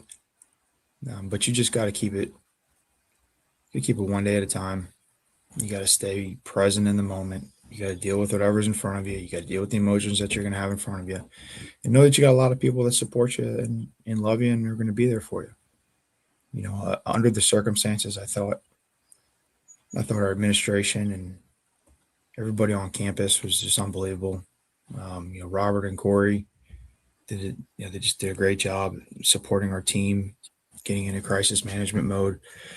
Schiff and Chad in the athletic training, and the rest of the athletic training staff, and the counselors on campus, Bruce, the dean of students, and his staff, unbelievable job. Just their true love and support for our players. I mean, they were down in the locker room for probably 2 hours, just sitting there, just seeing if anybody needed anything. Sure. The other sports teams that came and supported us, the other head coaches that reached out. I mean, through this tragic moment, I think Radford showed up as far as the love that everybody had for us and how much of a family we are. And it was awesome. And it was very much appreciated, and it helps. It really does. Those little messages, or just the presence of people, it helps you get through it. And then, speaking of Joey smirking, what happened Friday night felt like more than baseball, to be perfectly honest with you, with the rally with 2 outs and Brady Whitaker, and the fact that it was hit right back up the middle, right over the second base bag. And I had to get off the air as quickly as possible because I had to come down there and just see everybody. And it was just tears were all over the place. Can you talk about that moment and then the explosion of emotions that came out? That's going to be the greatest dog pile you may ever have in your coaching career after that win on Friday. Yeah, that was I don't even know how to describe it. It was pretty insane. It was wild. I mean, no leads off with a single. They throw the ball away on a pickoff, so now you got a runner at second, nobody out. And do I bunt? Do I not bunt? And I was like, you know what? Screw it. Like, we got there was 4 left-handed hitters coming up. Yep. Like 4, and it was, in my opinion, our top 4 left-handed hitters, and go let her rip. Sonny struck out. Joey's roommate came up. I legitimately thought he was going to hit a home run. I did too. I said, This is like, is there anything better than this right here? He had a good at bat, but he struck out. So now we got 2 outs, runner second, tying run on. Brecken comes up with the open base. They obviously kind of pitch around him. He walks. Now we got first and second. Hodge is up and gets down 0-2, works the count, and the kid that was pitching was really good. He was good. He was really good. Really good slider, good changeup. Yep. And then he came out. He got hurt. He came out in a 3-2 count. And I remember coming back over going, that's when I first had a weird feeling. Yeah. Yeah. When I was coming off the field for the pitch and change. This is weird. Full count. I was like, there's no way this kid's going to come in and throw a strike. Just I didn't say anything, but I'm just in my head. I'm like, there's it made sense. There's just no way. He walks Eli. So now we got the bases loaded up. And that's when I realized, like, okay, we're going to win this game, even though we were down 1. And then as soon as Brady Powell got hit and we tied it, and I looked over, I was like, who's up? I was like, oh shit, it's Bewitt. And then once Brady was coming up the plate, I knew the game was going to be over. Yeah. It was just too perfect of a moment. I thought that we had a little extra pat on the back, a little extra help from. Yeah. There was some divine intervention there for sure. I don't think there would have been a better person than Brady in the moment. No. Brady received the Kevin Scott Memorial Scholarship in the fall. Right. Who in 1986 he passed away in a car accident. He's a Radford baseball player, a freshman. Brady got his award.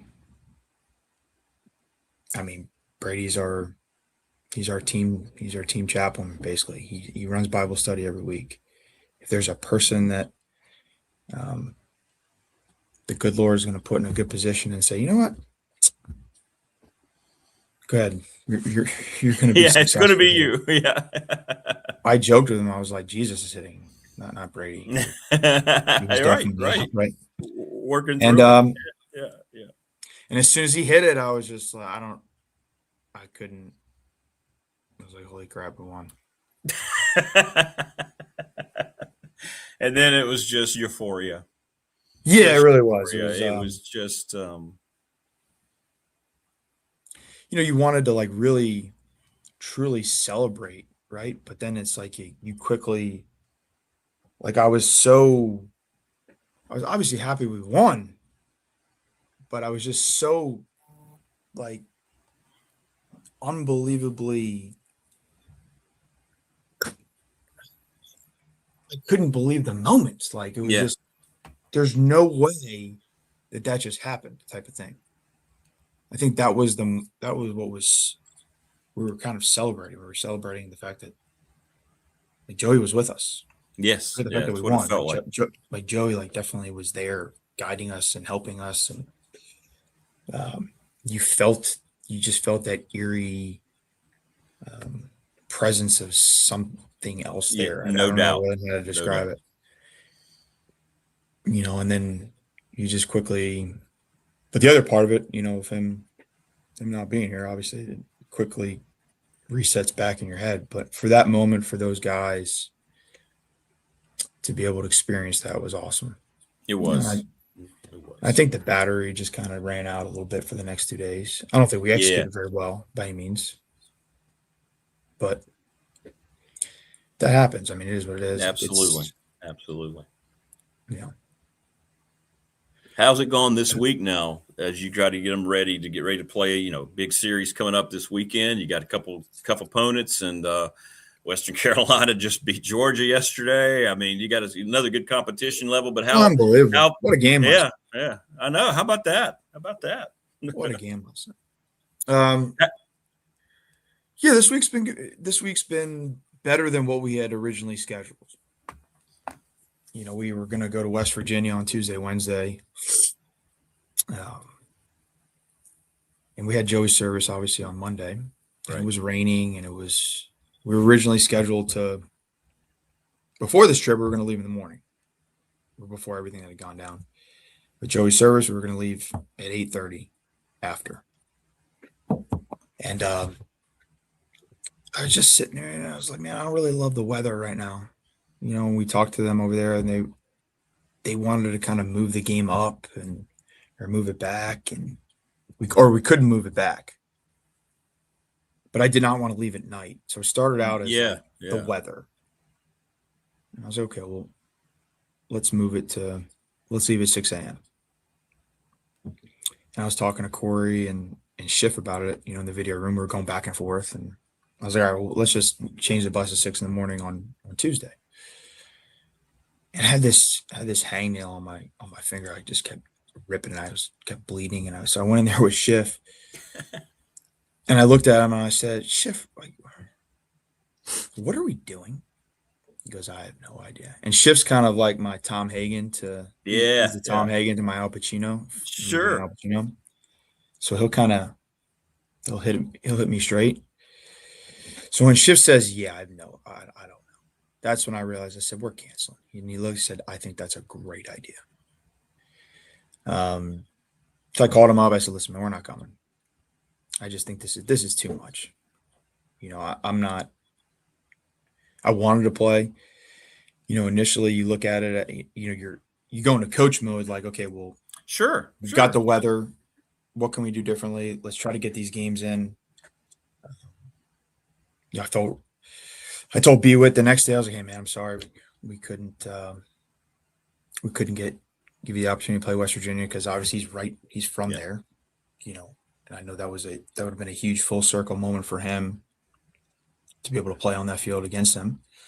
But I just felt like we needed to recharge the batteries, man. Like we really did. We did not need to play this week. I just felt like we needed to be with each other, have some light days, and just rest. It's an emotional we've been on an emotional roller coaster. We've got some guys that are kind of dinged up a little bit. Hunter Keene, BP's got they've got some tight hammies. They'll be out this week, unfortunately, but great opportunities for guys to step up. Yeah, Get some of these younger guys get their feet wet. So the last couple of days have been good. We've had some productive practices. We've been able to work on some things with some of these hitters, just to kind of recalibrate themselves a little bit. And then we'll leave today. Today, 1:00. We'll head down to Charlotte, and we'll practice this evening at 4:30. Playing two great teams. Western Carolina is 9-3 now, I believe. Yeah, we just beat Georgia. Yep. The number 11 team in the country in an unbelievable game. Like, holy crap. Chris and I were sitting there talking, and when they went up 6-4, we call it the triple M, which is the mid-major meltdown. It's coming. And then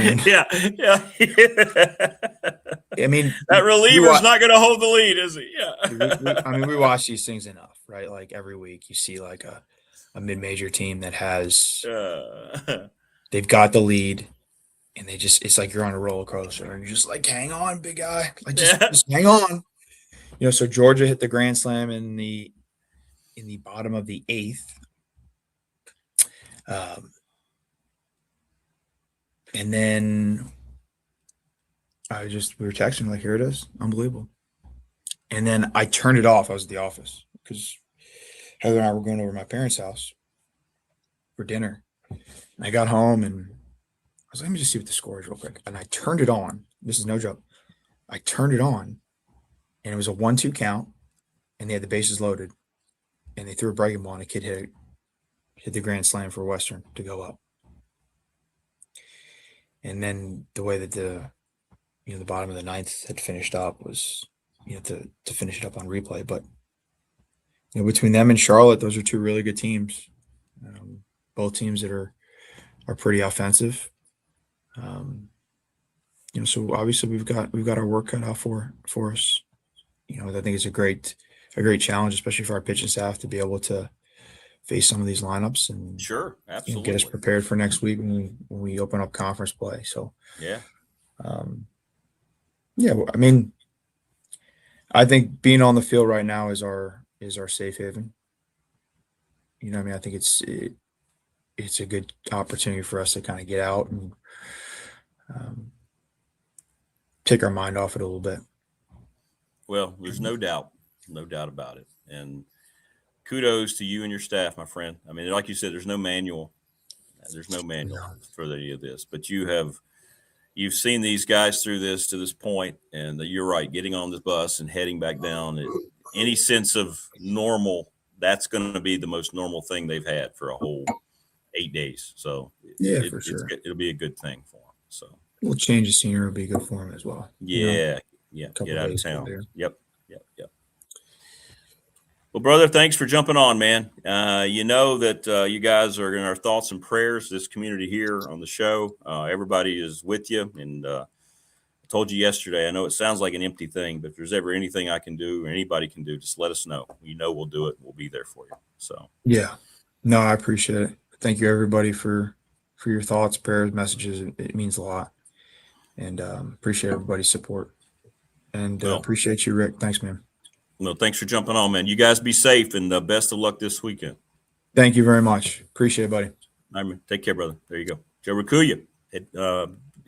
Alex Guerra, Joe Rakuya, who played for and then coached with Joe Rakuya. And great story there with Joey. And I like the fact he said he was telling stories with Joe. That's really cool that he was able to, they can talk about it. And something I didn't mention with Alex is I didn't think I could get through it. Before the game on Sunday, Alex took Joey's father, our longtime coach, out to the team, and he spoke with the team. And it was a wonderful thing, a wonderful moment to see, and very special, very special. And I started just bawling up in the press box when I saw that. So, but Alex is what he has done in that staff, folks. It's incredible. And kudos to him and his staff. And the pain that, like he said, I mean, he's kind of like one of the surrogate relatives of the whole family. So we all watched Joey grow up, bat boy on our championship teams. And it'll end up being one of these things where it's going to be galvanizing. As he said, it's been galvanizing, I think, for the whole Radford community, our athletic department. But this team is going to continue on now and play for the memory of Joey. And that will not go away. These are terrific young men. At some point, I hope we can get to meet some of them here. That was going to be the plan, but things obviously a little altered. Now it's in their own time. These are very true representatives of student athletes at Radford University. They are the true embodiment of what a Highlander is about. If anybody gets a chance to meet these guys, if you come out to the ballpark, you're going to see what I'm talking about. They're a very special group, and this season's become even more special, obviously. So thanks to Alex for coming on today. It was great to be able to talk to him. And thanks to everybody who's reached out, too. It's almost hourly on our text line. Everybody's thinking about this team. And, it's great. It's terrific. One of the worst thing that can happen, and how Alex and his staff have gotten this team through it is incredibly admirable. It really is. It really is. And Joe, your family, we're praying for you, thinking about you. And this is something that's going to be part of this going forward. And but Friday night was a special thing, and it was without a doubt. It was something else going on. Something else was going on. So, yeah. So thanks to Alex for coming on, and we hope they go down and get some wins this weekend against two really, really good baseball teams. All right. Coming up in just a second, we're going to have Dwight Vick on. And, we haven't had a chance to talk to Dwight since Roniel Whitaker passed away a couple weeks ago. So we'll get into that with Dwight. He was very close with Roniel. And we're going to talk to him coming up here in just a little bit. But thanks to Alex for coming on. Great stuff. Great stuff.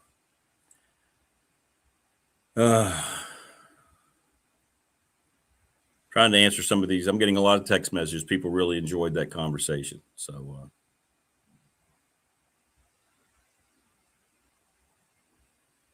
thank you. I'm going to thank him.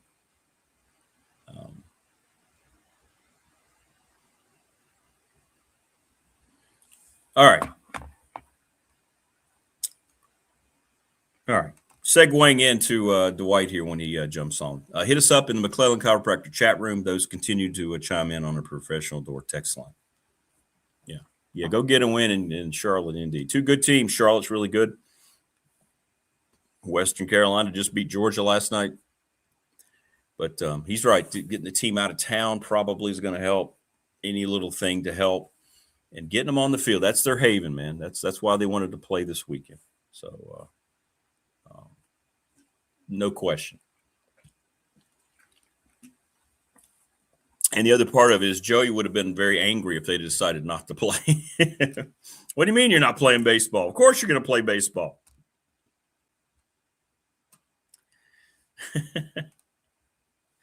So I know that would have been the case. But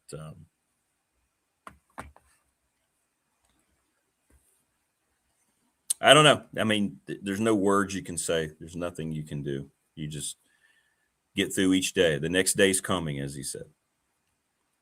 And you try to get ready for it as best you can. That's not always going to work, but you try to get ready for it as best you can. And somebody who deals with these type of things and the emotions involved joining us now. He is the man who's brought Victory Life into the forefront. He helps people on a daily basis. He's Dwight Vick. What's going on, DV? Good morning. Hey, good morning to you and your listeners and your following.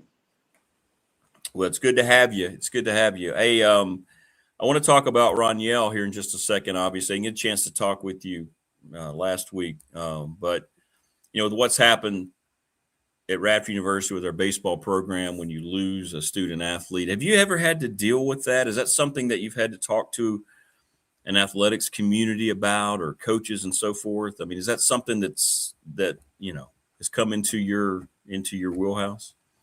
I didn't deal with it as a player. I dealt with it when I was at Virginia Tech, obviously, where I'm from, Hampton and Newport News area, the 757. I had peers or friends that lost their life, whether it was to something tragic or, a murder, or a situation where they died prematurely due to a health ailment. But as a professional, as an adult, I've dealt with it several times, and it's part of the cycle of life. It's very difficult. Um, I've never really been in a position where I had to like go in front of a team. It's more so been like individual therapy. I provided therapy too, but you know, I have to actually speak at Ron Yale's funeral coming up here soon. So I got to prepare myself for that. I've done that for people. That is, I lost quite a few teammates since I've been done playing, and I've had to attend their funerals and a few times speak.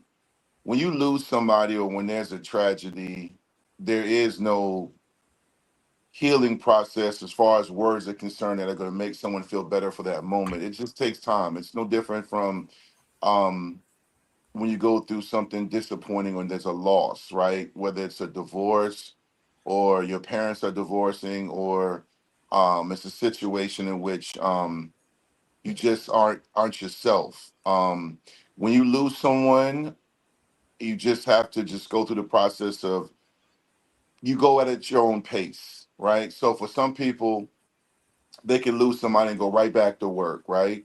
And then for somebody else, it could take them months. I lost one of my best friends, Joe Casuccio. He was a walk-on at Virginia Tech.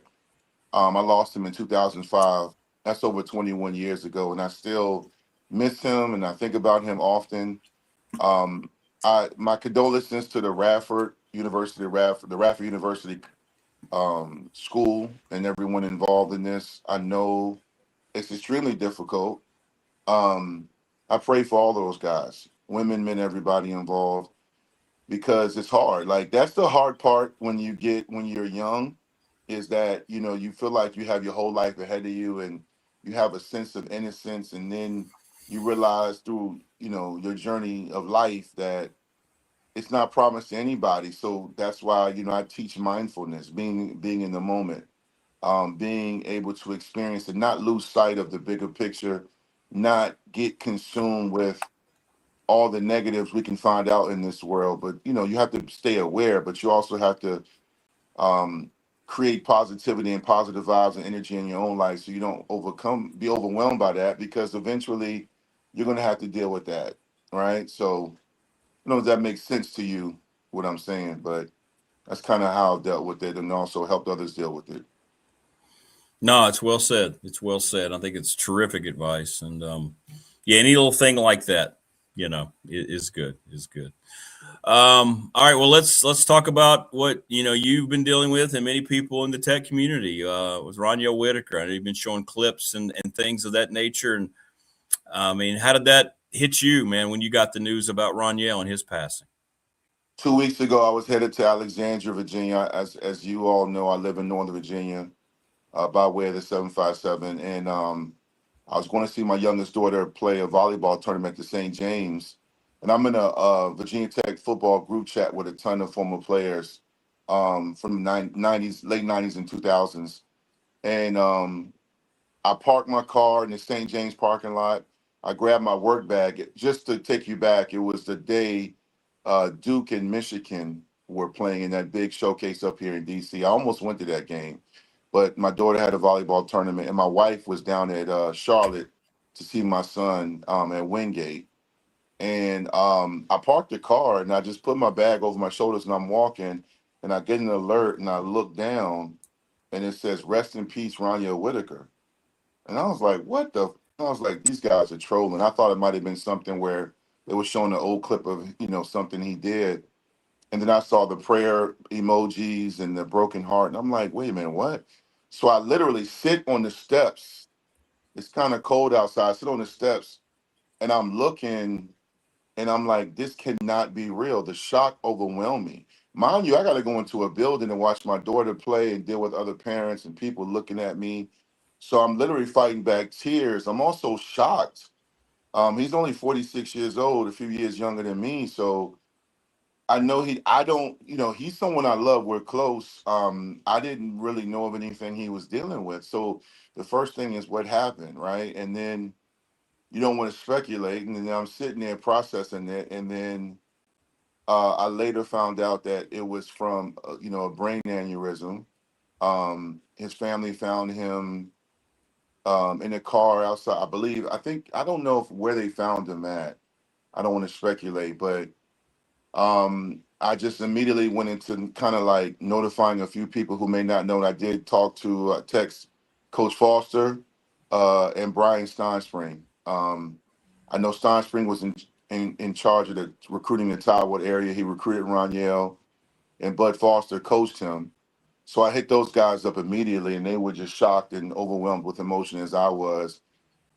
And then I just went into the building and kind of got myself together, and I watched my daughter play. She played great. That made me feel better. And I was able to kind of decompartmentalize and sit in the gym and just kind of focus. And then, I'll be honest with you, Rick, and your listeners and viewers this morning. And then you kind of get that, and this is just like people want to know what's going on. I eventually posted on Facebook, and when I did that, it was just to make people aware on Twitter as well. Sure. I probably posted online before the NFL, before the Virginia Tech football camp. I think I was the first one. Not that I'm getting credit, but just more so, I didn't realize I was that first person. And then Andy Bitter and a lot of people with David Till and them, everybody started, confirming it and posting it as well. Bill Roth reached out to me. He covered Ron Yale, the voice of the Hokies. So there were a lot of people that were concerned and just shocked and just disappointed. But what I was referring to earlier before that is that then you have there's a contingency of people that want to know details and want to know, not know much how I'm doing, but they want to know what's going on. I'm not a malicious person at all, but I just kind of left a few people on red because it's like, look, this is not the time for me to be a TMZ factory. I'm not about to sit here and speculate and give, people want to know what happened. So I kind of left them on red. I eventually followed up with a lot of those people, but it was very devastating. He was one of the best defensive backs in Virginia Tech history. I think the toughest moment that Saturday was All-American Jimmy Williams, a friend of mine. So the way it works is when you play college or high school sports, especially college or even pro, but definitely college, you have the guys that come after you, they look up to you. So like Ron Yale is one of those guys that I helped host him along with Sharon Stith on his visit. I hosted Mike Vick, my cousin, and Mike and Ron Yale eventually committed, and they were roommates. And Ron Yale and Mike were on their visit together. And, we hit it off right away. I knew of him from the Hampton Roads, Taiwood area. And then when I left, Ron Yale became the big brother to D'Angelo Hall, Eric Green, Jimmy Williams, and those guys. So Jimmy Williams, he FaceTimed me. That's my brother. Yeah. And I took his call, and he was looking at me and he asked, was Ron Yale gone? Was it true? And I said, yeah. And then we just, I'm in the middle of, a building of a gym, and we just both cried together for a few minutes, so it's tough, man. In the last several years, I've lost Keon Carpenter to a tragedy, Ronyel Whitaker, Richard Bowen, who was a walk-on at Virginia Tech. He's the cousin of Andre Davis. As I mentioned my best friend Joe, and also Brian Edmonds, who died of a heart attack. He was the great fullback in the late 90s. So again, you remember those names like you remember your losses. We talk about losses. You remember your wins, but you remember your losses. But I feel like with all those guys, Rick, you honor them by continue to live a legacy. You remember what they poured into you. You remember what they did for the community. I can't get them back. So what I do is every now and then I post a highlight. I post something they said. I post a picture. and I try to live the way they wanted me to live, the way they, the way they would be living if they were still here. And I also try to make sure that while I'm here, I have an impact. That's why I'm big on legacy. That's why you see me reading to kids. This is why you see me speaking to kids. Why you see me doing commencement speeches. This is why I speak life. I speak positivity. This is why you see me taking pride in being a husband and father. This is why you see me advocating for the unfortunate, the lesser people in this world, just to make sure that while I'm here, I have a legacy. So when I'm gone, they can say, hey, man, in those years Dwight Vick was here, he lived with passion and purpose, and he helped so many people. Because one day I'll be talked about, hopefully in a good way, where people will remember the same way we remember what Ron Yale did about me. Yeah, that's cool. I mean, and with him, and you can talk to him, what you're talking about him personally, but man, he did kind of start a thing, didn't he, at that position? He was a great player to go along with being the type of person and teammate that he was. Yeah, I think, Virginia Tech has had so many great defensive backs, and probably more to come. And this generation playing now compared to my generation, the historical perspective is a little different because now everything you see is in live action, and then we have so much social media coverage. So it's like over and over and over again, you see whatever. Where you go further back in time, you have to kind of really dig into the crates to find highlights if it wasn't on YouTube or if it wasn't on Twitter. To some people, it didn't exist. So Raniel was an All-American. He was a very good punt returner. He had plays. He was a great trash talker, but he was an infectious personality. Like you talking about the DBU legacy. I mean, so many great defensive backs. Well, you look at him and Larry Austin, they took over in that 99 game. They both had to play, especially Ron Yale, due to injuries against the great Peter Ward for Florida State. And Ron Yale came in and he played Peter Ward tough. But Peter Ward at that time probably was the best player in the country, along with my cousin Mike Vick. Yes. But they gave Winky the Heisman, which, whatever. He was a very good quarterback. But Peter Ward and Mike Vick were the two best players on the field and two of the best players in the country. And Peter Ward was a tough guard from Ron Yale. Ron Yale got beat on that, touchdown that kind of solidified the win for Florida State. But after that, the guy never lacked confidence. And most people didn't know, but some people do. He's the nephew of the former great boxer, Sweet Pea Whitaker. So he took on that same moxie and that same personality, and he brought it to Virginia Tech, and he was able to really shine at Virginia Tech. Just seeing him and my cousin Mike blossom, and then that whole freshman class that came in after the 98 season, and to see them take that team to new heights, and he had a great career at Virginia Tech.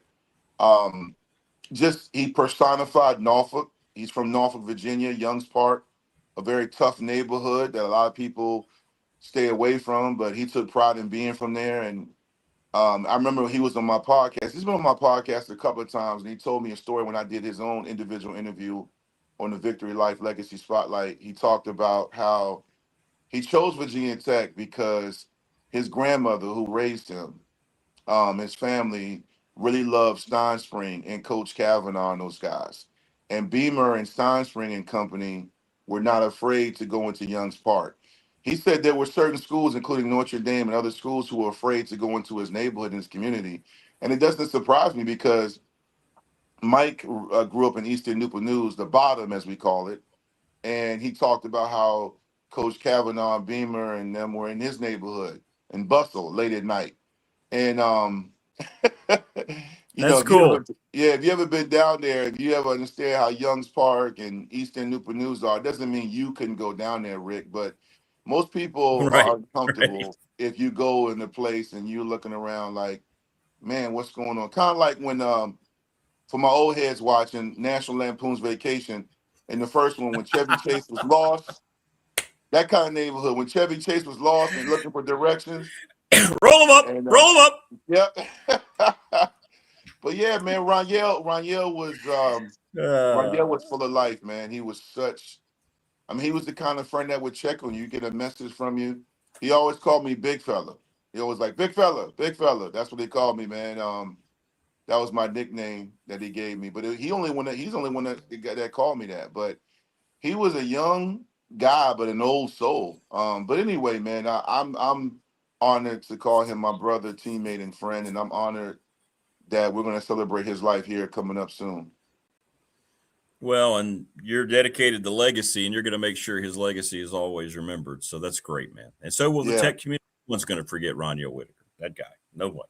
Yeah. And I'm thankful for the Tech fans that when I posted it, so many people jumped in my mentions, reposted, and honored him with a great memory and some kind words, which, again, is what it's all about. And if you didn't feel that way, that's fine, too. But, I mean, from everything I've seen, the love has been coming in droves, and I'm happy about that. I just wish he was still here, but at the same time, all of us have an expiration date. So again, like I said earlier, we got to make sure that we laugh a little bit more, that we, enjoy the moment, stay in the moment. Don't let a bad Tech loss or whatever team you follow make your whole week go to hell. Keep it in perspective, man. It's, sports is great. That's why I'm on your platform. But at the same time, I also mix in mental health and life along with sports. Well, speaking of sports being great, congratulations to your son. I saw, I believe, what was it, freshman, all freshman team for Wingate. That's awesome, man. I mean, yeah, man. He, everyone's asking. Thank you, first of all, foremost. My DM, no, that was cool. That was really cool. And text messages, everybody's like, "What is he going to do? Is he?" I'll say this: I'm not giving any breaking news right now, but he will. If we're going to talk as a family, and we're going to make an informed decision. We're going to sit down and look at the options. I think one thing about him is he's done a great job putting himself in position to have options. Sure, absolutely. He's a 6'7" hybrid wing. I think he finished the season 12 point plus per game. Led the team in rebounders with 7+ point rebounds a game. Shot about 40% from three. He was in double figures 17 times this year.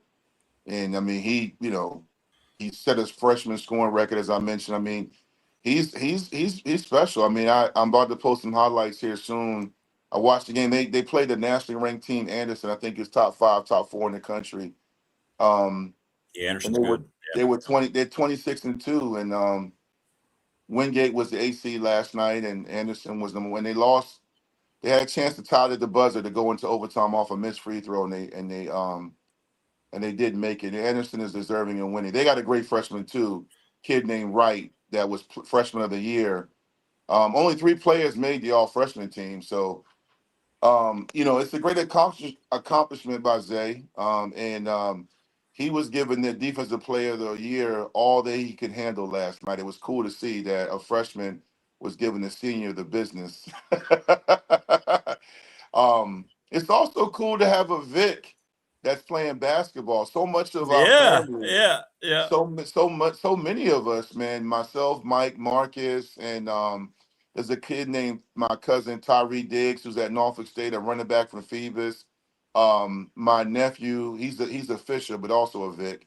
He is committed to UVA in football, so he's a rising senior. So many of us, minus my daughters, play volleyball, but the rest of us play football. And here comes Isaiah, 6'7", out here, right, just cooking people. But listen, man, everyone asking about him, I appreciate it. I know majority of our fans watching are Tech and Radford fans, but at the same time, I appreciate the support when I post highlights. People are very excited about him. I know there's some Hokie fans that, are praying that another Vic could be in the Tech uniform.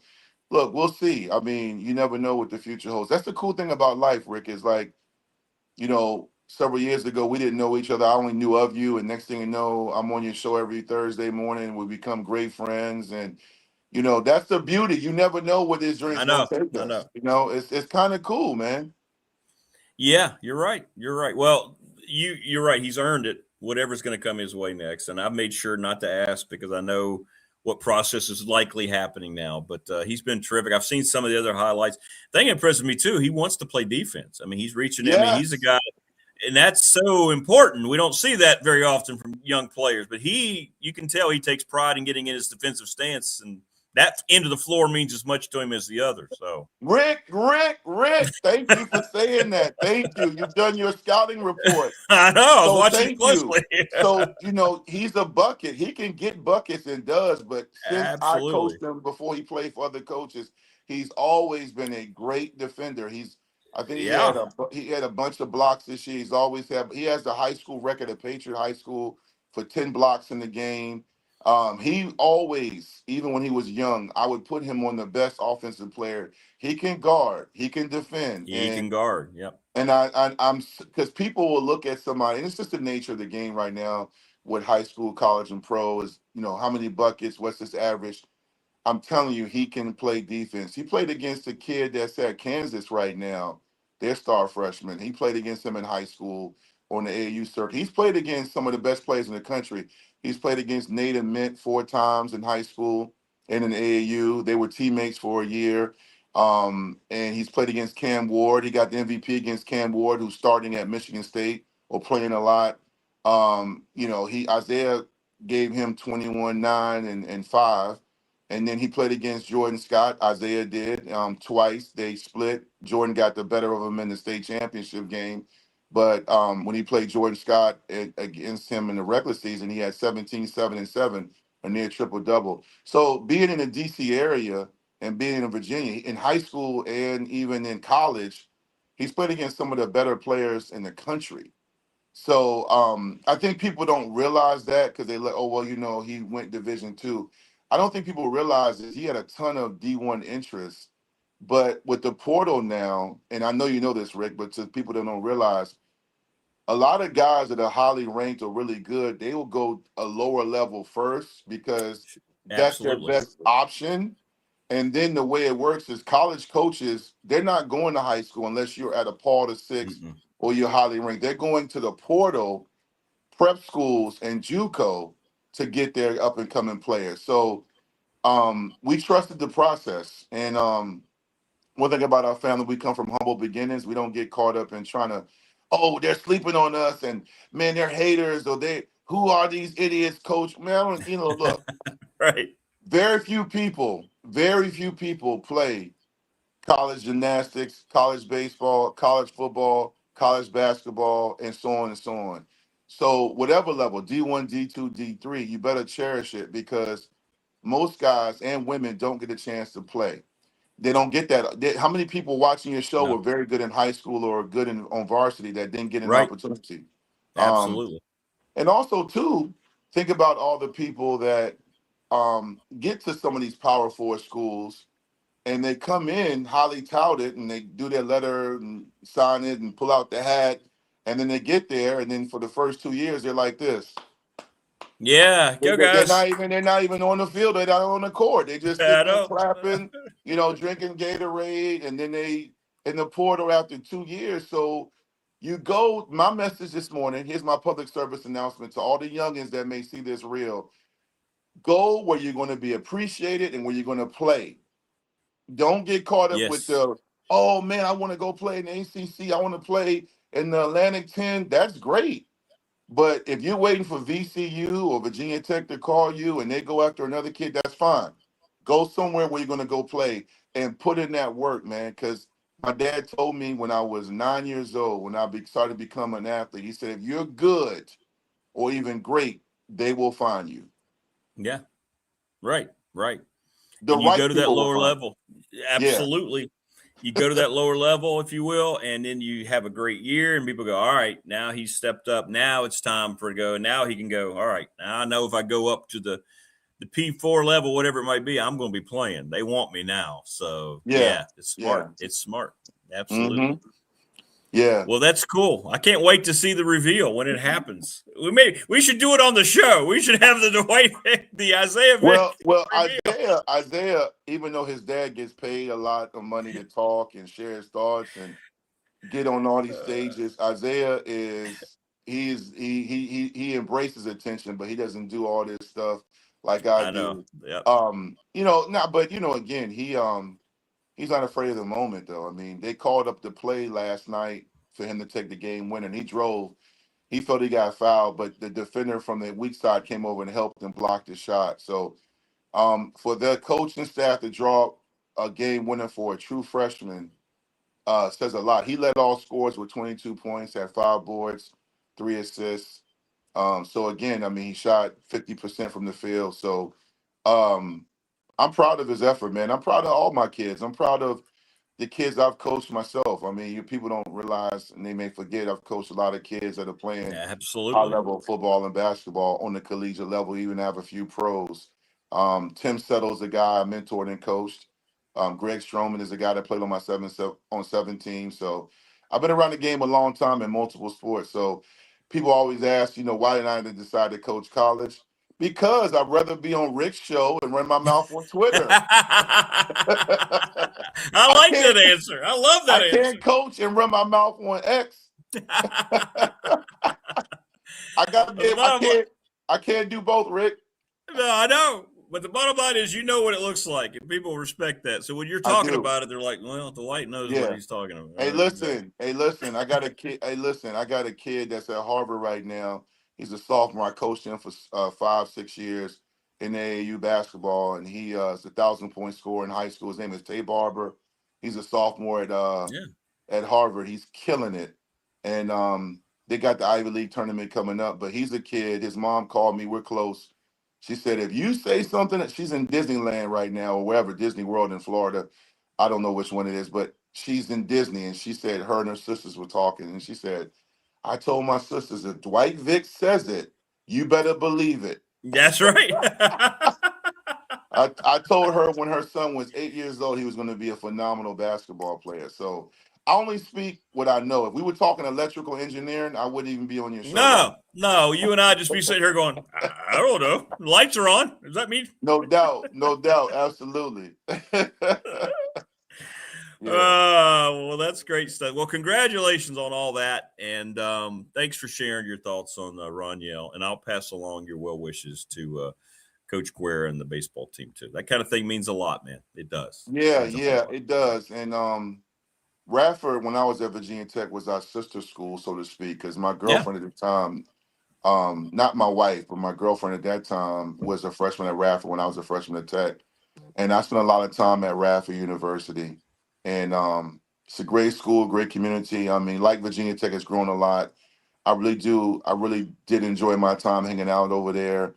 And, I'm praying for everybody for healing. And I really want people to realize, I think the best thing about life outside of living it is taking a moment, whether good or challenging, and learning a life lesson, right?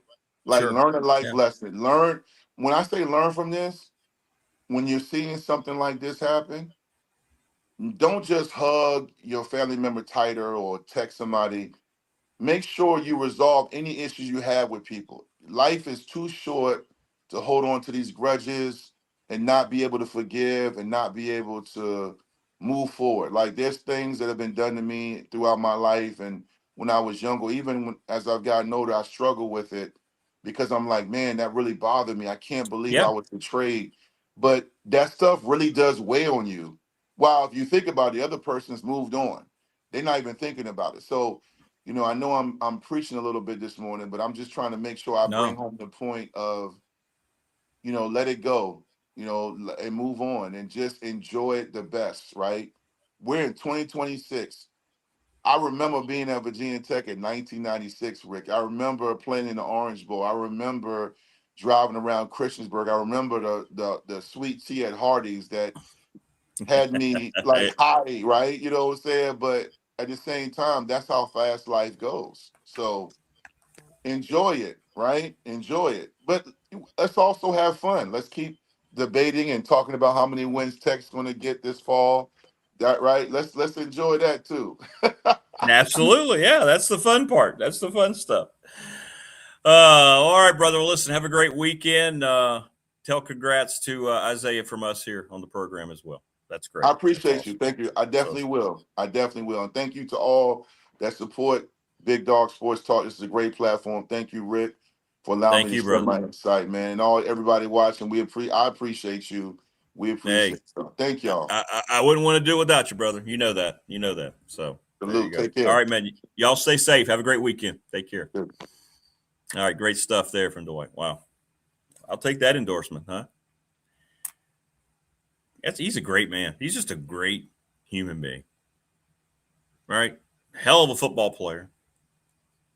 Knows football up and down one side and out the other. He's just a great human being. That's all you can say about Dwight Vick. Great show today. Lots of emotions, man. And thanks to David Smith. Thanks to Andy Bitter, Alex Guerra. Man, thank you for coming on today and talking through just an impossible situation. And thanks to Dwight. And thanks to everybody in the community. Please subscribe, like, and share. And we'll see you tomorrow, finally Friday. It's going to be altered a little bit. I'm going to try to have Coach Elmo on to talk about Lou Holtz. And then Roland Lazenby is going to join us. Mike is flying to Texas early in the morning. So we won't have Mike tomorrow, but we will have Jen. And, of course, she'll follow up a little bit, too, with Coach Holtz. And that'll be our finally Friday edition. And then I'll hit the road to Johnson City for the Big South basketball tournament. But everybody take care. Enjoy your Thursday, and we'll see you tomorrow. Go to the channel. I'm now posting shorts. It's getting a lot of views, what we've done so far this week. So you'll see lots of shorts, if you will. They're called shorts, video shorts of all of our conversations today here in about an hour or so. All right. We'll see everybody tomorrow on the Finally Friday edition. Take care.